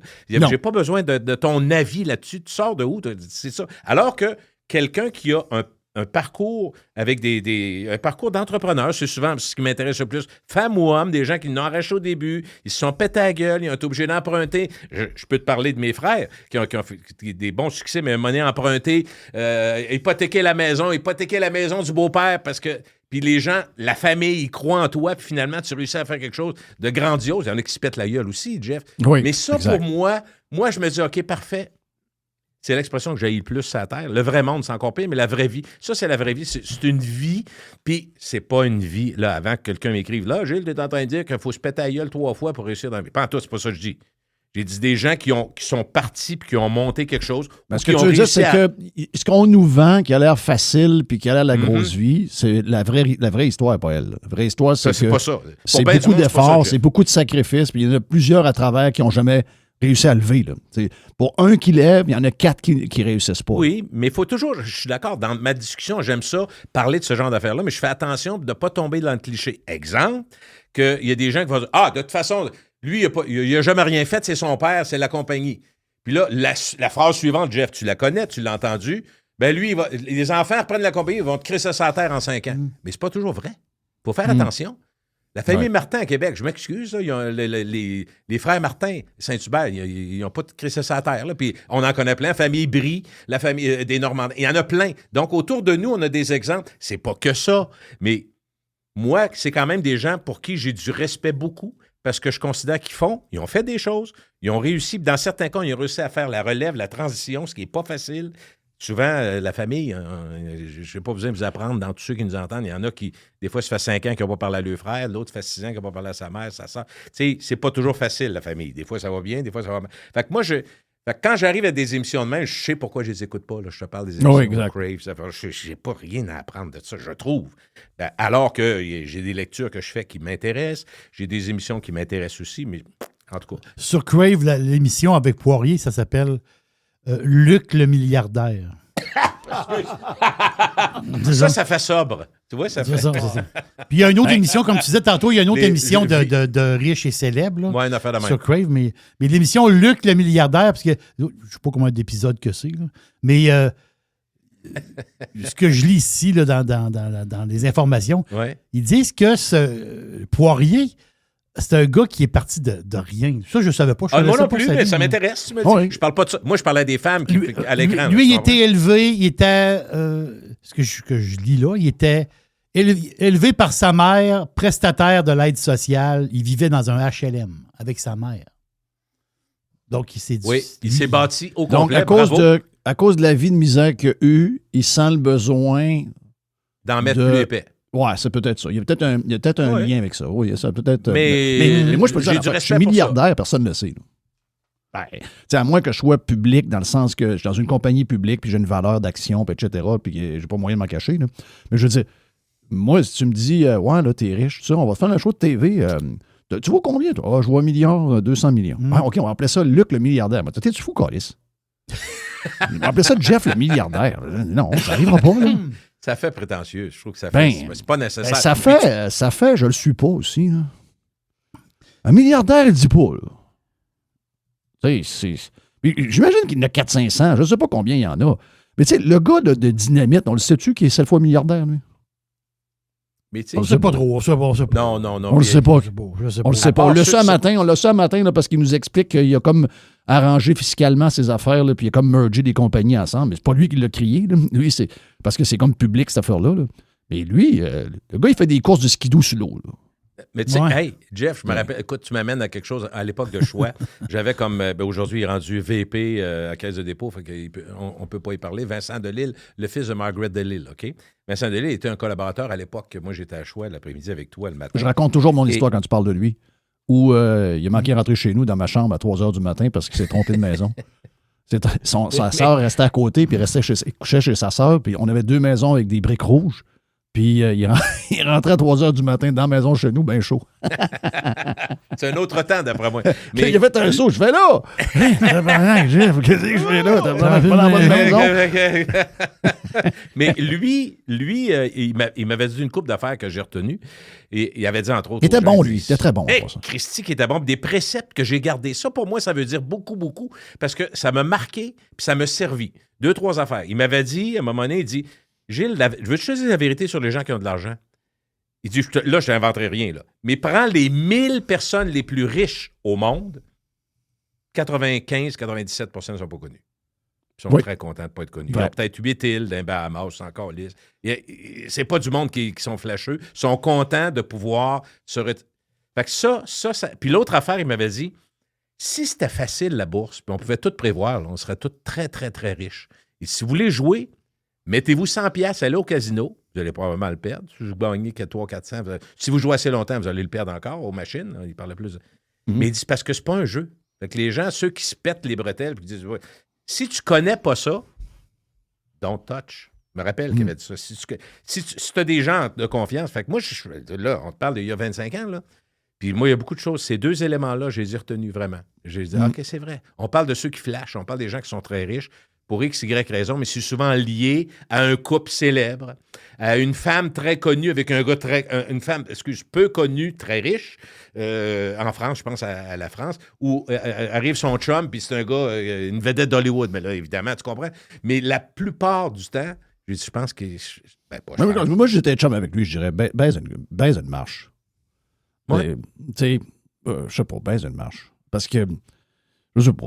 Pourtant, j'ai pas de... Comme je te dis, j'ai zéro misère avec l'argent. J'ai zéro misère. C'est très beau là, de savoir l'histoire qu'il est parti de rien puis que finalement, je sais pas combien il vaut. Vaut-tu 1 million? Vaut-tu 700 millions? I don't care. Mais moi, c'est le côté flash. Puis moi, j'aime les gens qui sont sobres dans leur succès. Ouais. Ça devient souvent, ces gens-là, comme tu as nommé des familles, des gens que tu connais, ça devient souvent des références. Justement, tu veux pas ce côté flashy-là. En parlant de ça, C'est quand même bizarre, hein? J'en ai parlé la semaine passée dans un podcast, de voir que la famille Tanguay, pour la première fois de leur histoire, c'est pas un Tanguay qui mène la barque de Tanguay. Tout un changement pareil. Je ne sais pas si tu es au courant de ça. J'ai pas vu Anne C'est plus Charles, Oui. c'est ça, je comprends? Ben, de ce que je comprends, Jacques a pris sa retraite et Charles est parti. Donc, Charles est parti vers d'autres affaires. D'autres choses. OK. Ouais, c'est OK, quelqu'un qui était un chez autre gros Tanguay défi, depuis là. 22 ans qui est là. Un autre gros défi. Ouais, ouais. Hey, en parlant de Jacques, business, tiens. mais Jacques, juste 2 secondes, Jacques, il va être correct? Oh, je suis pas inquiète pour Ça Jacques. va arriver. Non, mais j'ai hâte de Mais c'est pas un croiser exubérant Jacques. non plus. Hey, là, écoute, on n'est pas loin du sujet qu'on vient de faire dans le balado, là. Excuse-moi, là, Jeff, dans le balado, le podcast. Mais le balado. Le balado. Ça ne fit pas, hein, ça fait un petit peu léger. Ça fait très Mais, radio-can. c'est pas un gars, c'est pas. Tu sais, je me rappelle, le moment donné, je l'avais vu. Écoute, c'est anecdote. On aime tous ces anecdotes. Jacques était venu faire un tour. Je sais pas pourquoi. On avait un rendez-vous. Je sais. Peu importe. L'important, c'est pas ça. Il est arrivé avec une très belle voiture, décapotable, un Jaguar vert. Oui, je me rappelle. Ben oui. Et c'est qui était belle cette voiture. Oui. Puis moi, je suis pas un gars qui mettrait 150 000 sur un char. Tu comprends? 200 000. Moi, je suis zéro char. Zéro. Pareil comme Bon, toi. mais non, moi non plus. Attends un peu. J'aime le confort. J'aime ça. J'aime le confort. J'aime une voiture qui est fiable. Puis qui, tu sais, bon. Mais on est capable d'avoir une belle voiture. Quand ça arrive, Ah non, peut-être mais pas tout la écoute, jette pas, mais les gars disent wow. Jaguar Sport, là, XJ, je sais pas quoi, c'était vraiment une belle auto. Puis c'est drôle, ça l'avait comme gêné. Je me rappelle d'avoir dit, ouais, Jacques, tu parles d'une belle voiture. Puis j'ai dit, je suis pas un gars de char, là, puis qui capote là-dessus. Puis bon. Non, elle dit, mais tu sais, il était comme gêné un peu. oui. Je l'étais. Hey, là, j'avais le goût de dire, Jacques, Il n'a jamais été show-off, là. Excuse-toi pas, là. Il était Il a jamais vraiment. été show-off. Puis, tu sais, leur père, là, moi, M. Tanguay, c'était tout. Puis lui, il les a drillés de la bonne façon. Lui, il s'était carré en tabarouette, le père. Je sais pas si tu as eu la chance de jaser avec M. Tanguay, le père. Même moi, j'ai eu des prises de bec avec, avec Maurice. Maurice, Maurice, c'était raide. Maurice, c'était un brosseux, là. Hey, Maurice, quand je disais des affaires à la radio qu'il faisait pas, il m'appelait, là. Il disait, Ah là, oui, là, Jeff, il t'appelait Jeff. Non, ça marche pas, là. un tabarnak de Christ, là, puis il était fâché. Puis, c'est le même gars que puis j'ai même vu. Jacques, des fois aussi, pouvait, à un moment donné, j'avais parlé du Colisée, à un moment donné, puis j'avais dit que le Colisée, il fallait le démolir parce que en plein Coupe Memorial, les compresseurs ne marchaient pas, la glace était Oui, je toute me rappelle molle. de ça. Jacques m'avait appelé sur le golf un peu chaudette. Il m'a dit là, tabarnak, lâche mon Colisée, calier, je suis pogné avec. Tu sais, c'est des gars qui ont pas. Quand ils ont quelque chose à dire, ils te le disent. Là. Mais Maurice, la beauté de ça, c'est que Maurice, il peut te péter un. Attends, il n'est plus là, mais je veux dire, quand Maurice était là, il pouvait te péter un plomb.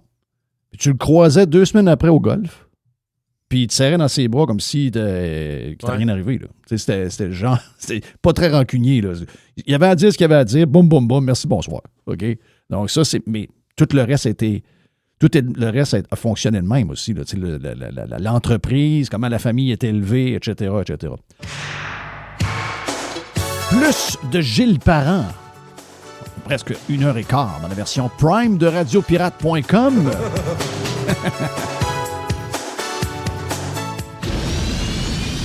Radio Pirate. Radiopirate.com. Radio Pirate. Radiopirate.com. Yann Sénéchal, toujours en solo, sans son buddy Frank, toujours en train de changer des petits cacamous dans la couche de la petite. Bon Les premiers papa. sont toujours extraordinaires. Ben oui, bon papa. Yann, tu viens de le dire, j'avais pas vu le sondage. On a vu une couple de sondages, on a vu des patentes. La gang de Léger Marketing. C'est drôle parce que j'ai parlé des sondages aujourd'hui dans un podcast, citant qu'il y a vraiment une différence entre certains sondages qui sont réalisés sur le web, puis savoir si finalement les sondages scientifiques des grandes entreprises, quand on voit surtout le comportement de leurs leaders avec leur point de vue qui est assez clair, si dans le monde d'aujourd'hui, c'est pas facile de bâtir je le sais que ça l'est, de bâtir des échantillonnages pour arriver à des résultats qu'on veut, en sachant très bien que les gens se fient au sondage pour faire leur choix. Donc, souvent, les sondeurs sont maintenant plus que des gens qui vont essayer de voir le pouls de la population. Mais ce sont plus maintenant des firmes de sondage qui dictent qui est en avance. Mais je vois ta réaction. Je ne suis pas surpris non plus, en voyant alentour de nous autres, que Carney semble être l'idole de beaucoup de Canadiens, semble être l'idole de beaucoup de Québécois, malgré qu'on fait du surplace, malgré qu'on va nulle part, malgré que ce qu'il nous avait dit, c'est qu'il allait nous arranger quelque chose et qu'on est en plus mauvaise situation, probablement maintenant qu'on l'était quand lui a commencé. Malgré ça, tout est fait pour partir une élection, s'en aller pour un 4 ans majoritaire.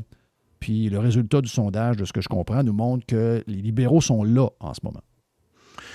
Écoute, ça fait ce matin, oui, c'est un léger marketing. National Post, c'est probablement pour ça que ça a été plus tranquille dans les médias québécois. Mais le sondage du National Post, léger, il est sans équivoque. C'est un peu ce que j'avais calé la semaine passée, sincèrement. Tu sais, dans le podcast, je regardais ça aller, l'hystérie collective qui est en train de s'installer autour de Trump. Il y a vraiment des gens qui pensent qu'on est à l'aube de se faire envahir par les États-Unis. On a vu les déclarations de Dimitri Soudard. J'ai dit, si on continue dans cette hystérie collective-là, ce qui va arriver, c'est que Carney va remonter dans les sondages, puis il va pouvoir déclencher une campagne électorale, puis devenir majoritaire pour 4 ans. Parce que présentement, il est encore minoritaire. Fait que, tu sais, oui, il peut voler des députés par-ci, par-là, mais s'il y a vraiment la chance d'aller chercher une majorité de 20-25 sièges, pourquoi qu'il ne se lancerait pas? Doug Ford l'a fait en étant majoritaire. Fait que, tu sais, pourquoi ça n'arriverait pas, ce scénario-là? Fait que j'ai dit là, si ça se calme pas rapidement, ben on met la table à ça. Je m'attendais quand même que ça prenne quelques semaines, dans le sens que probablement que je surévalue l'intelligence de beaucoup de monde, mais on a déjà une photo qui nous dit que c'est déjà arrivé. Donc, les libéraux sont à 47 %, les conservateurs sont à 38 %. C'est pas une firme de sondage qui a une mauvaise réputation, c'est léger marketing. Moi, je suis plus de l'école que les firmes de sondage ont un avantage économique immense à être près de la réalité, surtout dans le contexte politique, parce que c'est là qu'ils sont le plus observés. S'ils veulent vendre des sondages à des entreprises privées entre des campagnes électorales, il faut que leurs chiffres soient quand même précis pour les campagnes. On ne peut pas dire que Jean-Marc Léger a un mauvais historique avec Léger Marketing, honnêtement. Autant aux États-Unis qu'au Canada qu'au Québec. C'est souvent une des firmes qui a les meilleurs résultats par rapport aux résultats d'élection. Fait que moi, je trouve que ça fit, c'est réel. Puis ce qui est surprenant, c'est que les conservateurs montent dans le sondage de Léger. Il y a des nuances à apporter parce que les gens disent « Ouais, mais c'était pas 40-40. » Ouais, c'était 40-40 dans un abacus récemment, mais dans un léger, les conservateurs étaient à 36 de mémoire ou 35. Fait que les conservateurs montent quand même dans le sondage léger à 38 %, mais les libéraux montent à 47 %. Ce qui s'effondre, c'est vraiment fréquent, puis en même temps, tu ne seras pas surpris, c'est le vote des bloquistes. Les bloquistes chutent au Québec, tombent à 26 % au Québec de leur côté, puis le vote du bloc s'en va directement dans Carney. La Carney Nation, El Bozo Up, Let's Go, anti-Trump, on met des soldats à frontières. Puis c'est vraiment puissant. Puis tu as même une partie du sondage qui parle de la satisfaction des Canadiens à l'endroit de Mark Carney. Et son chiffre monte quand même dramatiquement. Il obtient 58 % de satisfaction en janvier, alors qu'au 1er décembre, c'était beaucoup plus bas que ça. Je vois un peu de mémoire, mais on est à 45 à peu près. Fait qu'il y a un gros gain du côté de la satisfaction des Canadiens. Puis tu vas même en fouiller un peu dans les chiffres, te rendre compte que tu as un 22-24 % de conservateurs qui sont satisfaits de Mark Carney. Fait que ça, c'est vraiment pas une bonne nouvelle pour Pierre Poilievre. Mais le vote qui s'est effrité réellement dans le sondage du National Post et de Léger Marketing, c'est littéralement le vote du Bloc québécois s'effondre. Le vote du NPD, on pensait qu'il était dans la toilette, mais finalement, il peut se rendre dans le sous-sol. Fait que le NPD s'effondre, le Parti vert perd des appuis également. Le vote freak se concentre dans les mains des libéraux.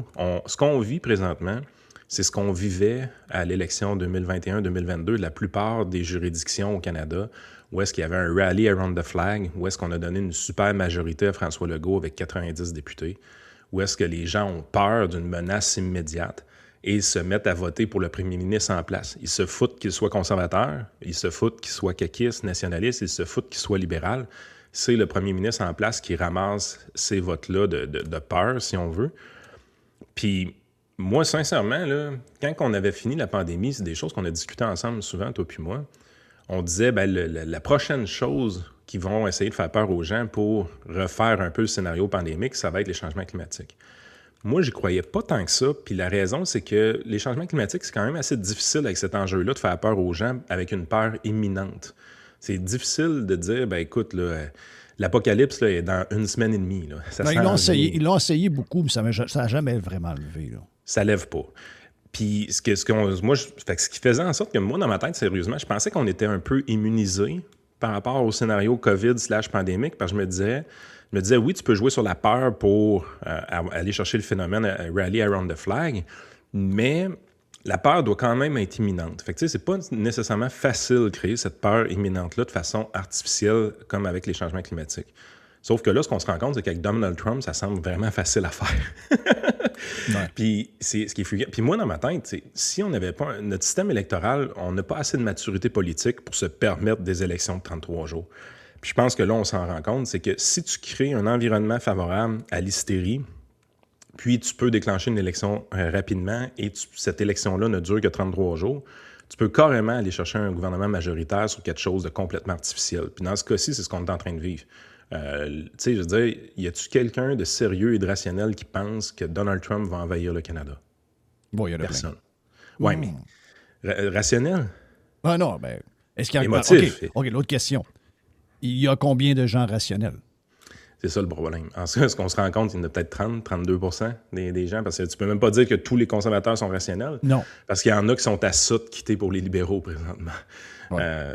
Puis moi, c'est une fatalité, parce que là, ce que je regarde aller, c'est on s'en va dans une élection style pandémie. C'est encore pire que l'élection qu'on vient de vivre au niveau fédéral, dans le sens que, tu sais, la peur des tarifs, c'était une peur, mais qui était économique, qui mettait pas la vie de personne. Oui, c'est ça. C'était pas la vie de personne qui était en danger. Même si c'est artificiel, la peur de l'envahisseur, il y a des gens qui ont croient pour de vrai à ce scénario-là, mais là, c'est un scénario de guerre. Là. Fait qu'ils pensent qu'il va y avoir des gens dans leur famille qui vont décéder ou des choses comme ça. Fait que les gens deviennent hystériques pour de vrai. Là. Puis ça se traduit immédiatement dans le vote. Moi, je trouve ça hallucinant. Je trouve qu'on a perdu la carte. Les électeurs, tu dis souvent qu'on est dangereux avec des bulletins de vote, mais là, c'est plus que ça. C'est qu'on remet notre destin entièrement dans les mains d'un monsieur, simplement parce que les médias ont réussi à créer une peur artificielle. Puis moi, ce contexte-là, je trouve ça débile. Tu essaies de justifier ça, le 47-38, en disant qu'est-ce que Pierre Poilievre pourrait avoir fait de mal qui incite les gens à voter pour Carney? C'est absolument rien. Il n'y a rien de rationnel qui justifie ça. Pourquoi les gens, le vote du Bloc québécois s'effondre comme ça? Je veux dire, qu'est-ce qui s'est passé? Qu'est-ce que Yves-François Blanchet a fait pour que ça l'arrive? Le monsieur, je l'aime pas beaucoup, mais il n'a pas fait grand-chose de pas correct dans les dernières semaines. En fait, il a fait, dans les 2 dernières semaines, probablement, c'est arrivé par 3 fois, ses meilleures déclarations qu'il a faites comme élu. C'est ça qui est le bizarre. C'est ça le pire. Bon, peut-être que c'est ça. Peut-être que si moi, j'ai trouvé qu'il a fait 3 déclarations qui étaient vraiment sa coche, que ce que je n'avais jamais trouvé de lui avant, probablement que les gens qui aiment ce gars-là ou qui aiment le Bloc ont dit « Hey, ce que je dis là, lui. » Donc, probablement que c'est carrément ça. Mais ils veulent... OK. On parlera de Poilievre tantôt, puis de sa stratégie à adopter, mais qu'est-ce que les Québécois... Les Canadiens anglais, je ne les connais pas beaucoup. Je m'y intéresse pas. Mais les Québécois, c'est quand même... Ils ont décidé de la dernière élection en grande partie. Et là, tu viens de me dire que dans le pourcentage, ils ont encore une fois un gros impact. Ouais. On s'imagine que si on y allait par groupe d'âge, on verrait que probablement les 60 ans et plus sont pas loin d'être quasiment unanimes. C'est le cas, dis pas probablement, c'est exactement ça. En fait, le seul groupe qui est encore rationnel, c'est le 18-34. Okay. Il y a des mouvements dans tous les autres groupes d'âge, et évidemment, celui du 55 ans et plus est le plus spectaculaire. Dans les maritimes, c'est vraiment spectaculaire. On parle de 69% de satisfaction dans les maritimes présentement envers Mark Carney. Là. Ils veulent quoi? Parlons des Québécois qu'on connaît un peu plus, on les côtoie. Qu'est-ce qu'ils veulent? OK, il y a la peur, ça je comprends ce bout-là, qui a été créé de toutes pièces. Bon, le côté rationnel, on s'entend qu'ils ne l'ont pas du tout. Mais ces gens irrationnels-là, OK, en ayant, mettons, un vote sur Carney à l'unanimité pour... Qu'est-ce qu'ils s'attendent de Carney? La même chose qu'ils s'attendaient de Legault avant d'y donner 90 députés en 2022. Absolument rien. Ils n'ont pas d'attente, ils n'ont pas de réflexion, ils n'ont pas...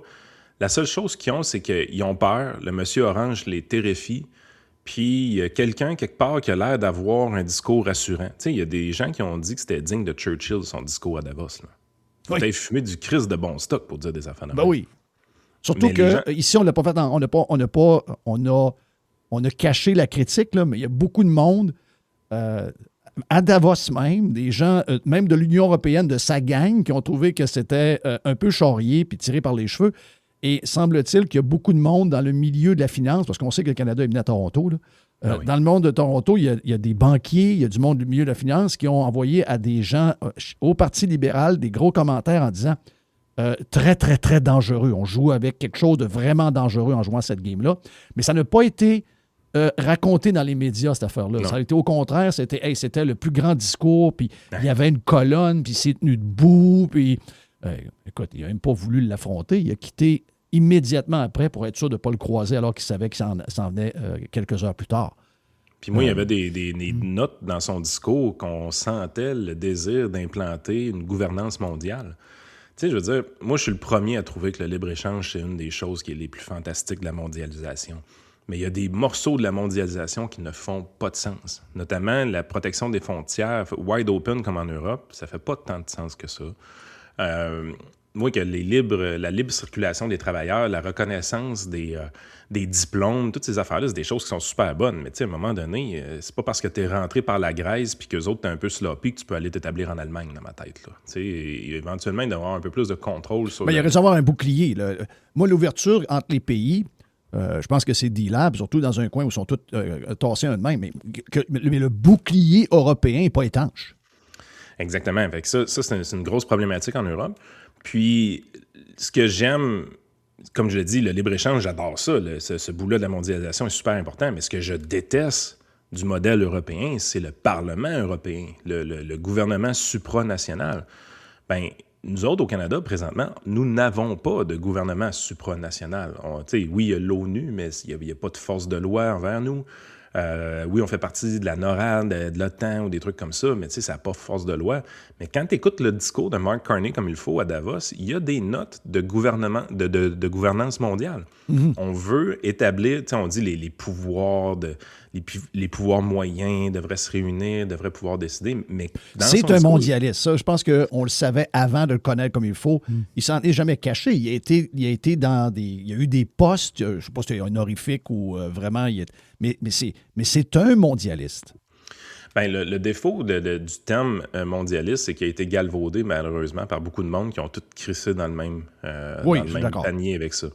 Parce que, comme je l'ai dit, la mondialisation, c'est un concept qui est hyper efficace en économie, qui est vraiment performant, qui amène la paix dans le monde aussi. Quand les économies de marché... Mais le contrôle de genre de gouvernement central qui fait que tout ton pouvoir local doit se rapporter à ces gens-là pour exécuter quelque chose. Ça, c'est quelque chose que personne ne veut. Là. Non, puis le plus gros bug de l'Union européenne, c'est définitivement le Parlement européen. C'est ça qui devrait être aboli. Mais, on retrouve ces notes-là. Fait que, à un moment donné, on devrait, comme analyste, critiquer ces trucs-là, dire, écoute, c'est une atteinte à la souveraineté du pays du Canada. Là. Si on donne des pouvoirs à un gouvernement supranational, je veux dire, on perd de la souveraineté comme Canadien. Normalement, à la base, tous les péquistes / bloquistes qui ont déjà voté pour un référendum devraient être d'accord avec ce que je viens de dire. Là, fait que tu peux pas voter Carney dans cette situation-là. Je veux dire, si tu as déjà voté oui à un référendum, tu peux pas voter pour un gars qui dit qu'une gouvernance mondiale, ça ferait du sens. Hein? Mais je vais t'en rajouter un petit peu, Yann. Ça veut dire, le résultat des élections fédérales, c'est le 28 avril 2025. Ouais. C'est-à-dire, le Bloc québécois a eu seulement que 22 députés. Là. C'est-à-dire, les libéraux ont passé à la gratte au Québec. Là. 44 sièges. C'est énorme. Il y en aurait plus. Ah, voilà. Mais enfin, c'est que comme tu viens de le dire, ceux qui vont voter pour Carney, c'est la gang du Bloc. Exact. Au Québec, c'est ça. Mais essayez de comprendre quelque chose. C'est le bout là, c'est le bout qui est vraiment, vraiment spécial. Tu as un Carney qui arrive dans une espèce d'élocution un peu stupide qui parle du début du Canada, la bataille des plaines. C'est comme cette espèce de speech jovialiste à la canadienne. Mais ça veut dire les suites de la conquête, c'est une mauvaise période pour les francophones dans l'histoire. On n'a pas le choix. Là. Ça veut dire c'est des scènes politiques pour assimiler le monde. Ça veut dire ils crissaient le feu dans les granges des farmers. À un moment donné, quand ils ont arrêté de nous taper sa gueule, puis ça c'est historique, c'est parce qu'ils avaient peur que le peuple québécois s'allie avec les Américains. Ça, c'est écrit dans l'histoire du Québec. Donc, les autres, ils ont dit, en fin de compte, on va arrêter. C'est ça, c'est ça, mais, mais ça, c'est une autre patente. Mais l'affaire, c'est que le discours un peu méprisant ou jovialiste de Carney, ben, je peux pas comprendre, Christophe, qu'un bloquiste va voter pour ce gars-là. C'est-à-dire, s'en fout.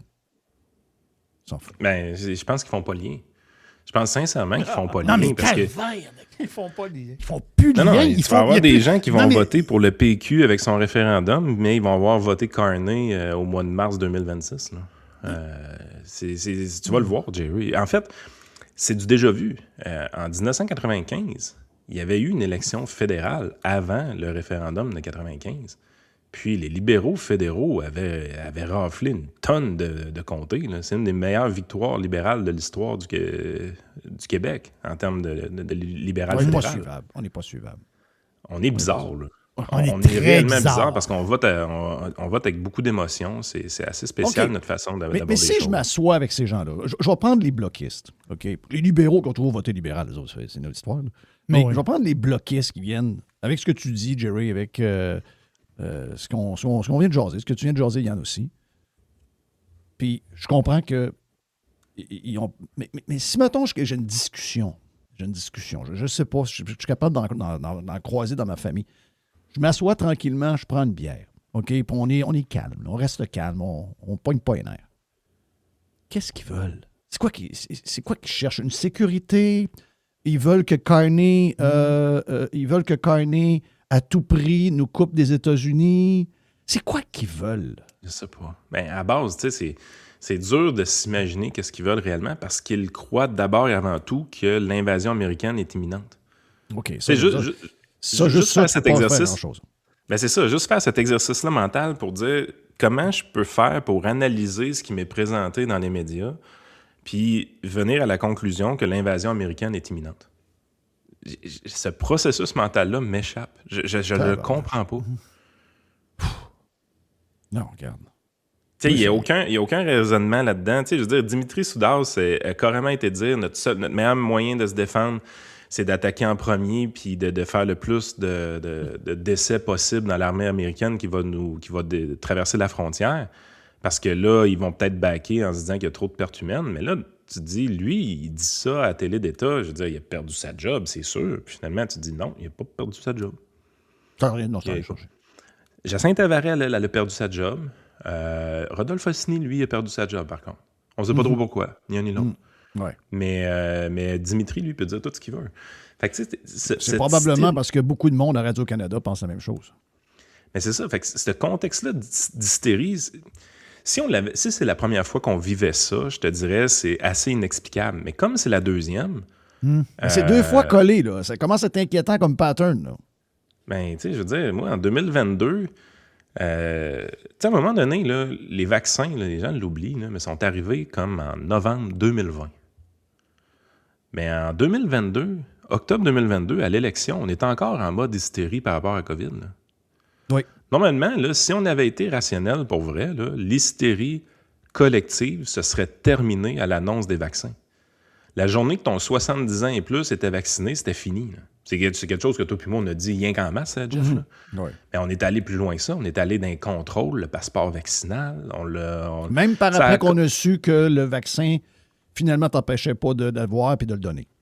Donc, on a eu plusieurs steps où on aurait pu se calmer. Et on l'a pas fait. Ça a cassé quand ils ont commencé à dire, ben là, on pourrait leur charger des taxes supplémentaires. Là, ça a comme été, là les Québécois, là, une taxe, s'ils veulent pas. Là, c'était le pas de trop. Tu te dis, tabarnak, c'était ça ton pas de trop? Tu te dis, man, t'es docile. T'es docile en esti pour que ce soit ça ton pas de trop. Là. Mais je veux dire, si justement il y avait un aspect rationnel dans la réflexion des gens, en novembre, ben, soyons généreux, même décembre 2020, c'est fini. Décembre 2020, cette hystérie-là, on passait à autre chose complètement. Mais évidemment, c'est pas arrivé. On a perduré pendant 2 ans de plus. Est-ce que c'est des séquelles de ça encore? C'est pas des séquelles, c'est les mêmes patterns. OK. Donc, ça veut dire qu'on va le recréer encore prochainement sur un autre sujet. Ben, c'est une peur imminente. Puis c'est ça qui faisait que les changements climatiques, ça collait pas. C'est que la peur n'était pas imminente. C'est ça. C'est une affaire à long terme, un peu obscur, c'est pas clair. Tandis que là, l'autre peur est là. C'est ça. Exact. Fait que la peur de l'envahisseur américain est imminente.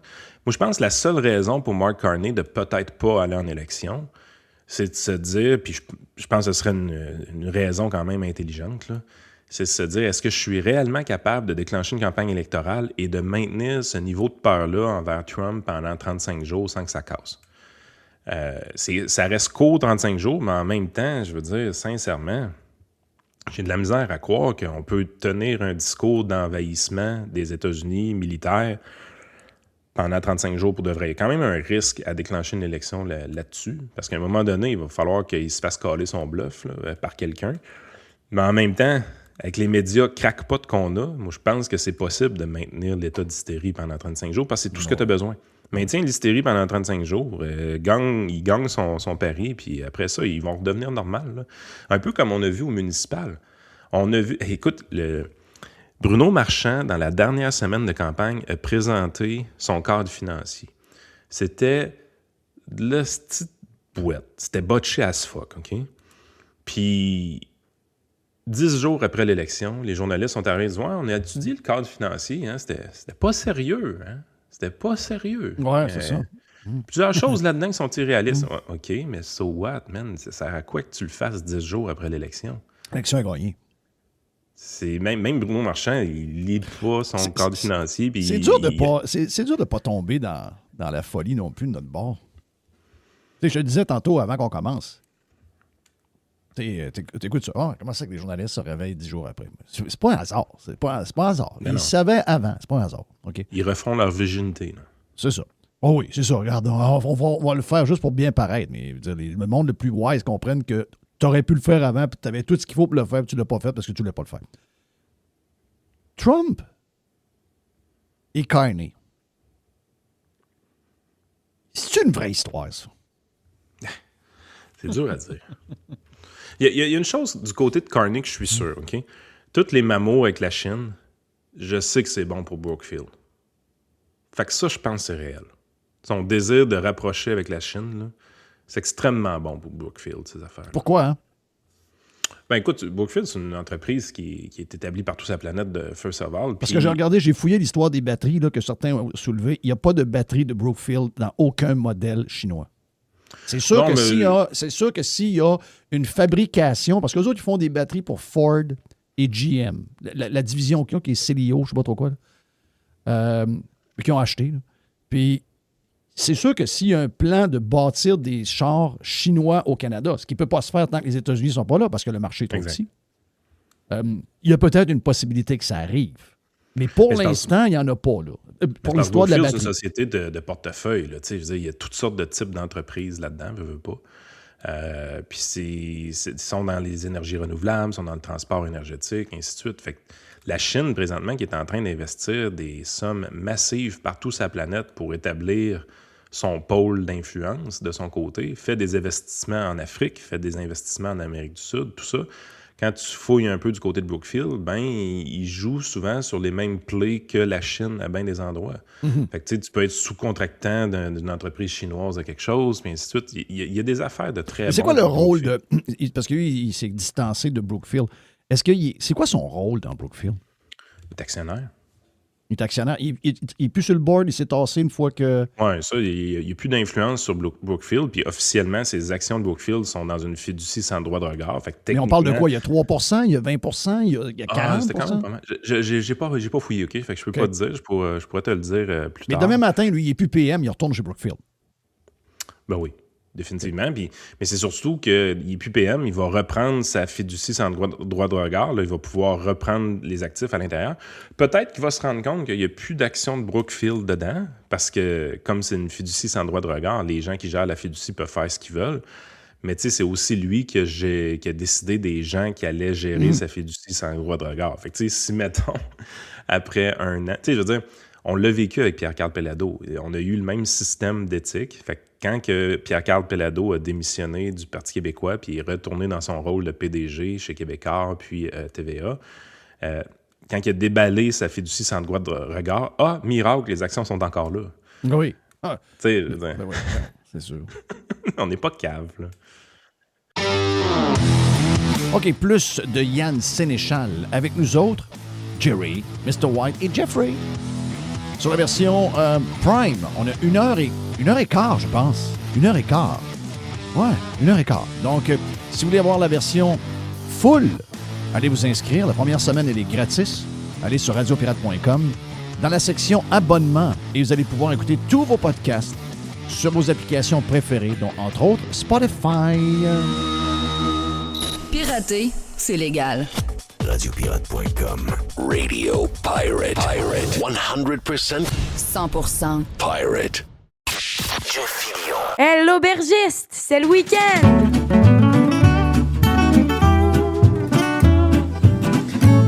Oui, j'ai soif. Et oui, on est déjà rendu là. On est déjà rendu à lancer le week-end. C'est-tu le fun, le jeudi, lancer la fin de semaine? Et la place qui lance le week-end en premier, c'est Radio Pirate. Ben oui, ça a toujours été.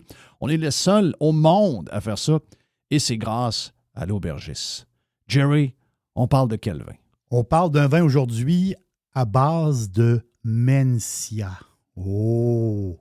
Un cépage qu'on n'entend pas trop parler.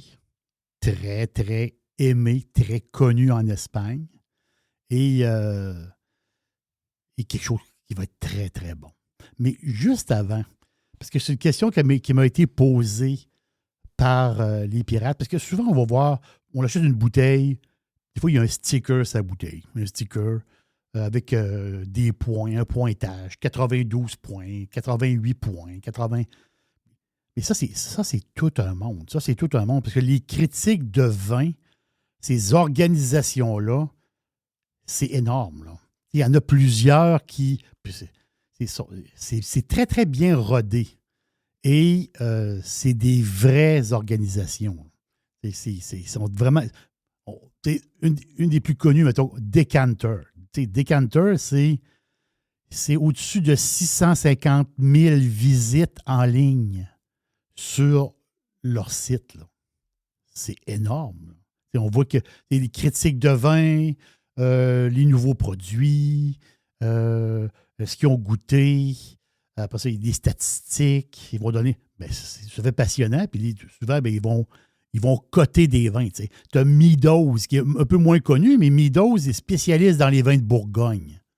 Vous voyez, c'est toutes ces organisations-là, ils donnent leur avis sur le vin, ils font des chroniques sur le vin, ils parlent avec des vignerons. Puis c'est vraiment intéressant. C'est comme Jeb Dunnock. Dunnock, à la base, Dunnock, c'est un ingénieur aérospatial, grand fan de vin. Lui, Dunnock, aujourd'hui, c'est un critique de vin. Je dis critique dans le sens que, vous voyez ce que je veux dire, c'est quelqu'un qui donne son avis. C'est Falstaff, après ça, très connu, Wine Enthusiast. Les New-Yorkais. Wine Enthusiast ont commencé dans les années 80. Là. Aujourd'hui, c'est des centaines de milliers de personnes qui vont se ressourcer puis trouver des bonnes bouteilles, puis tout ce qui est nouveau, puis tel cépage, après ça, telle année par rapport à telle année, plein d'informations. Tim Atkins, Robert Parker, Wine Advocate, James Suckling, que j'adore. C'est Suckling, il est spécialisé dans le Bordeaux, dans les vins italiens. C'est tout un monde. Et un qui est peut-être un peu moins connu ici, mais très connu en Espagne, c'est Guia Penin. C'est typique espagnol. C'est 12 000 dégustations de vin espagnol par année. Penin. Donc, c'est une organisation qui fait des pointages des vins espagnols. Donc, quand vous avez un sticker sur une bouteille ou quand vous voyez, mettons, un pointage qui vient de Penin, donc P-E-N avec un N dessus, I-N, Penin, c'est quand même 12 000 dégustations par année. Vous voyez un peu juste espagnol. Donc, et aujourd'hui, justement, c'est un vin qui a reçu une cote de 91 de Pénine. C'est pour l'année 2019. Puis justement, ben, c'est le cépage Mencia. Donc, on est où présentement? On s'en va où? C'est un cépage rouge espagnol. Vraiment bon. Moi, j'adore. Tu sais. Les cépages espagnols, on les connaît. Tempranillo, Garnacha, Monastrell, Bobal. C'est les typiques, là, vraiment typiques espagnols. Mais le Mencia, cépage autochtone. Donc là, on est dans le nord-ouest du pays. Donc, au nord du Portugal. Le Mencia, oui, il y en a un peu au Portugal, dans le nord, et aussi, justement, dans le nord-ouest de l'Espagne, qu'on l'appelle l'Espagne verte, parce que c'est un coin du pays un peu plus pluvieux, cette région-là. Mais cette région, c'est extraordinaire. Donc, le Mencia, c'est le roi de la région de Bierzo. Donc, la région autour de la ville de Ponferrada. Ponferrada, qui est. Toutes les places en Espagne, c'est beau. Là. Toutes les places, c'est tout à fait extraordinaire. Région viticole qui monte énormément depuis une dizaine d'années. Bierzo, c'est pas grand. C'est une petite région, mais ils font beaucoup de vin. Vraiment. Puis dans les années 90, il y a eu énormément d'investissements là-bas parce que, ben, justement, les bodegas qui étaient là, les places un peu plus vieilles, ben là, il y a eu des investisseurs qui ont dit « Ah, t'as peu, là. Ici, on peut faire... » Parce que c'est ça, quand tu installes en Rioja, déjà, les vignobles, les terres, les bodegas, ben c'est très dispendieux. Tandis que dans les années 90, fin des années 80, début des années 90, les investisseurs, ils cherchaient des spots. Puis là, on dit « Ah, t'as peu, là, Bierzo, c'est intéressant. » Donc, il y a eu énormément d'investissements, beaucoup de millions de dollars. Et avec les techniques modernes de vin, parce qu'il y avait beaucoup de bodegas qui marchaient à l'ancienne, très, très à l'ancienne, des petites bodegas. Tu sais. Et là, ça a grandi, là, ce coin-là. Donc, on passe des vins rustiques. Parce que les Espagnols, ils connaissent très bien les vins de Bierzo. Mais c'était des vins plus rustiques. Et aujourd'hui, ben, on est dans la grande élégance. On est rendu... Aujourd'hui, il y a des fan clubs là, de Mencia. Là. Vraiment. Là. Donc, c'est... vous allez goûter quelque chose de très, très bon. Donc, c'est cépage 100% Mencia. Le nom du vin, Adria Velvet. Oh, velours. Adria Velvet. Donc, de Bierzo. Cépage 100% Mencia, 14% alcool, 1,9 g de sucre au litre. Adria. C'est de retenir. Adria Velvet. L'étiquette est noire et or. Et là, on touche à quelque chose. Là, on touche à quelque chose de vraiment, vraiment bon. Là. Pas cher. Pas cher du tout. Aux alentours de 20 $, 21 piastres ou dans ce coin-là. Donc, ça, c'est pas. Pour cette bouteille-là, je vous le dis, c'est pas cher. On le voit souvent dans les vins espagnols. Bon prix, bonne qualité, bon prix. J'ai un penchant pour le vin espagnol, vous le savez. Donc, c'est le côté minéral d'un vin rouge. Oh! Ça, c'est souvent, on a le vin blanc, plus facile à détecter, mais beaucoup d'arômes, des tanins souples. C'est un vin qui est tout à fait extraordinaire. On est sur la mûre, blackberry, velouté, minéral.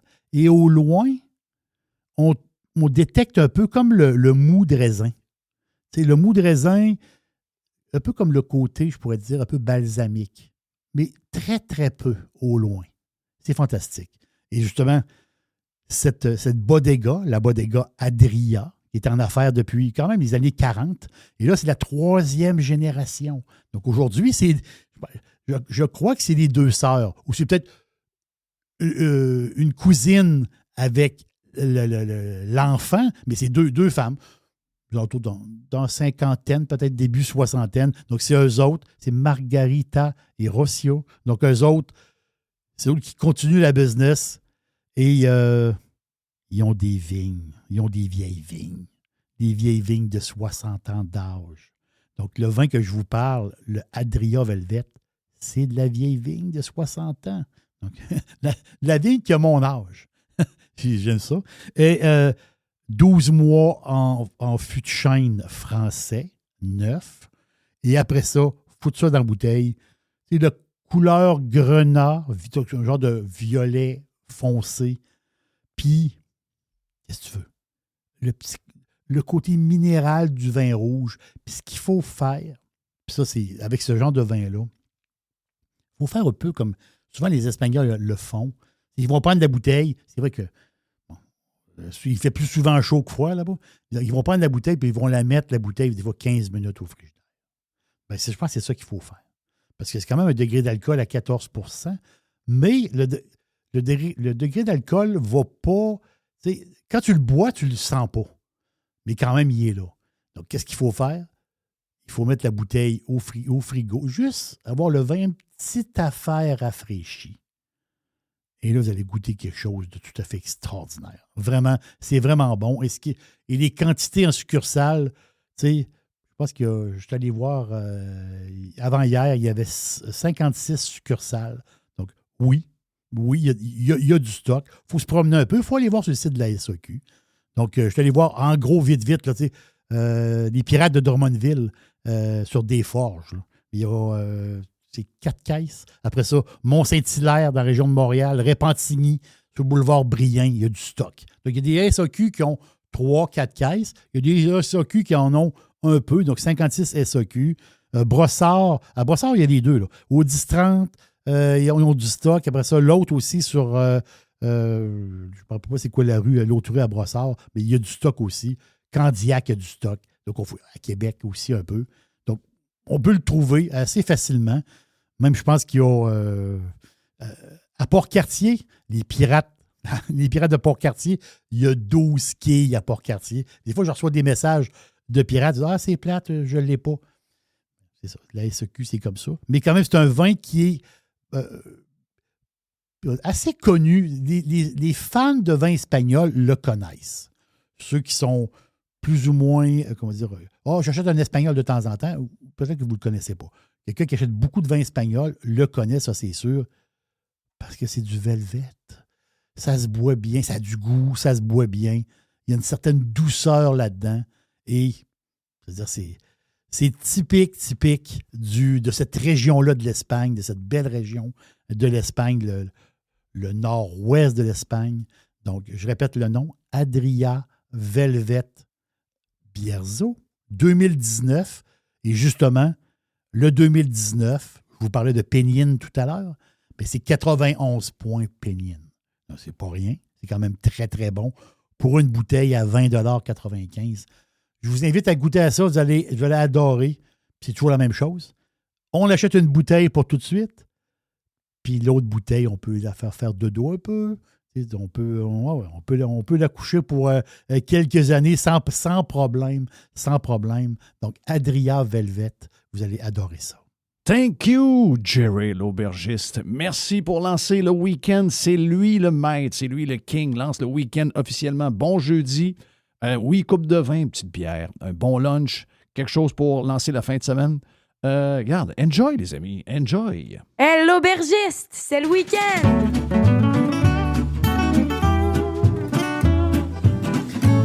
Oui, j'ai soif. Radio Pirate. Radio Pirate.